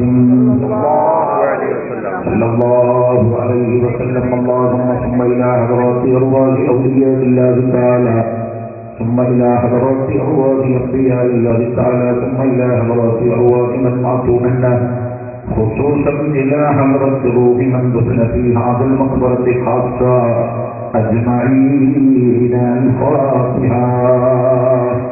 أعوذ بالله من الشيطان الرجيم. بسم الله الرحمن الرحيم.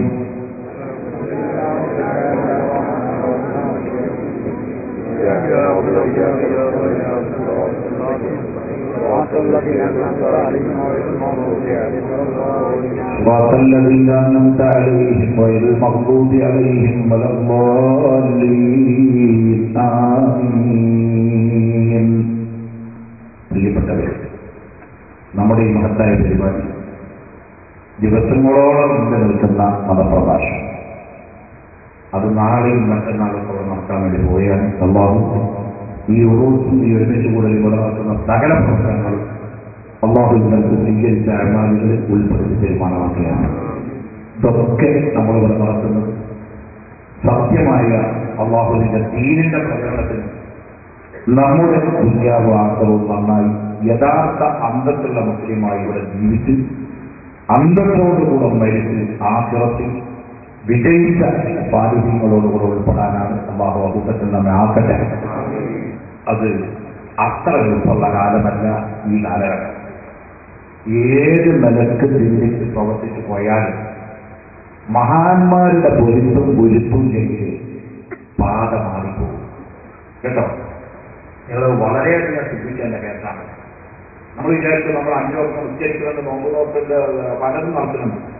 പക്ഷേ അല്ലാഹു പൊരുത്തപ്പെട്ട സാഹചര്യങ്ങളുടെയും മഹാന്മാരുടെയും ഒരിക്കലെങ്കിലും നമ്മൾ റൂട്ട് മാറിപ്പോകും കേട്ടോ. അതുകൊണ്ട് ഈ ഔലിയാക്കളുടെ പേരിൽ ഇവിടെ നടക്കുന്ന ഓരോ നമ്മൾ അറിയാതെ ഒരു നിയന്ത്രണം അതിൽ അല്ലാഹു നമുക്ക് തന്നുകൊണ്ടിരിക്കുന്നത്. അവരുടെ ദുആയുടെ പൂരിതം സ്വാലിഹീങ്ങളുടെ ദുആ അത് നമുക്ക് മുഅ്മിനീങ്ങൾക്ക് ലഭിച്ചുകൊണ്ടിരിക്കുന്നത്. ആ കിട്ടുന്നവരിൽ അല്ലാഹു നമ്മളെ എല്ലാവരും ഉൾപ്പെടുത്തട്ടെ. അതുകൊണ്ട് പ്രിയപ്പെട്ടവരായ ഒരുപാട് തെളിവുകളുമുണ്ട്. സമയത്തിന്റെ ദൗർലഭ്യം കൊണ്ട് ഞാനിപ്പോൾ ആ വിഷയത്തിലേക്ക് കടക്കുന്നില്ല. സ്വാലിഹീങ്ങളുടെ യോഗത്തിയാൽ എന്ത് കിട്ടും, അതുകൊണ്ട് എന്താണ് നേട്ടമുള്ളത് നമ്മുടെ പണ്ഡിതന്മാർ ചോദിച്ചാലറിയാം. ലോകത്തിലെ തന്നെ ഏറ്റവും വലിയ കിതാബായ പരിശുദ്ധ ഖുർആനിന്റെ ഏറ്റവും വലിയ വ്യാഖ്യാനം എഴുതിയ പണ്ഡിതനാണ് ഇമാം ഫഖറുദ്ദീൻ റാസി റളിയല്ലാഹു അൻഹു. അദ്ദേഹത്തിന്റെ തഫ്സീറുൽ കബീർ ഫഖറുദ്ദീൻ റാസിയുടെ കിതാബിൽ തഫ്സീറാണ് ഏറ്റവും വലിയ ഖുർആനിന്റെ ഇന്ന് നിലവിലുള്ളതിൽ ഏറ്റവും വലിയ തഫ്സീർ. ആ കിതാബ് എഴുതിയ ഇമാം ഫഖറുദ്ദീൻ റാസി തങ്ങൾ മരണം ഹരതമായ സമയത്ത് ലാ ഇലാഹ ഇല്ലല്ലാഹ് എന്ന് അടുത്ത് കൂടി നിൽക്കുന്ന സാലിഹ്യങ്ങളും ഔലിയാക്കളുമായ ശിഷ്യന്മാർ, ഫഖറുദ്ദീൻ റാസിയുടെ ശിഷ്യന്മാരെന്ന സാലിഹ്യങ്ങളാണ്, ഔലിയാക്കളാണ്, മഹാന്മാരാണ്. അവരെ ചൊല്ലിക്കൊടുത്തു. മരിക്കാൻ കിടക്കുന്ന അവസാന കൃത്യങ്ങൾ ചെയ്തു വരുമ്പോൾ അടുത്ത കുടുംബക്കാരല്ലാത്ത ആളുകൾ മരിക്കാൻ പോകുന്ന ആളുകൾ ചൊല്ലിക്കൊടുക്കാൻ ചിന്തമാണ് ലാ ഇലാഹ ഇല്ലല്ലാഹ്. പരിശുദ്ധ ഖുർആൻ പറഞ്ഞു ഫദക്കിർ, നബിയെ നിങ്ങൾ ഓർമ്മിപ്പിച്ചു കൊടുക്കുക, ഓർമ്മിപ്പിച്ചു കൊടുക്കുക. ഓർമ്മിപ്പിക്കൽ ഗുണം ചെയ്യും. അതുകൊണ്ട് ഓർമ്മിപ്പിക്കൽ എവിടെയും ഗുണം ചെയ്യും കേട്ടോ. അങ്ങനെ ചൊല്ലിക്കൊടുത്തപ്പോൾ ബഹുമാനപ്പെട്ട ഇമാം ഫഖറുദ്ദീൻ റാസി തങ്ങൾ ഈ ലാ ഇലാഹ ഇല്ലല്ലാഹ് ചൊല്ലാൻ കിട്ടുന്നില്ല. രസപിച്ചു പോയി പടച്ചവന്റെ ഇത്ര വലിയ കിതാബുണ്ടാക്കിയ ഫഖറുദ്ദീൻ റാസിക്ക് ലാ ഇലാഹ ഇല്ലല്ലാഹ് എല്ലാം കിട്ടിയിട്ടില്ല എന്ന് പറഞ്ഞാൽ പിന്നെ ബാക്കിയുള്ള കഥയെന്താ?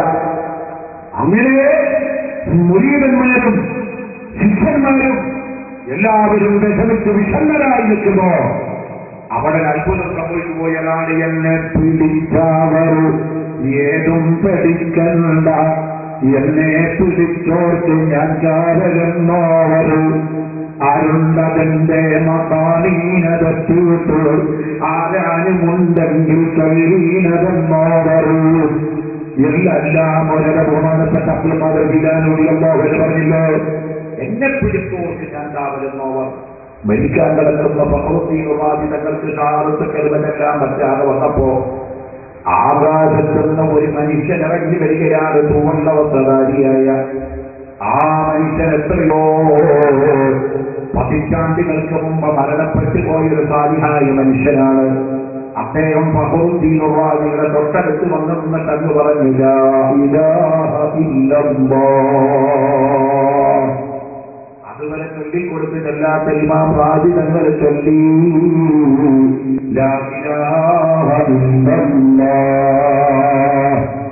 ആരാണ് ഇറങ്ങി വന്ന ആളെന്നറിയോ പ്രിയപ്പെട്ടവരെ?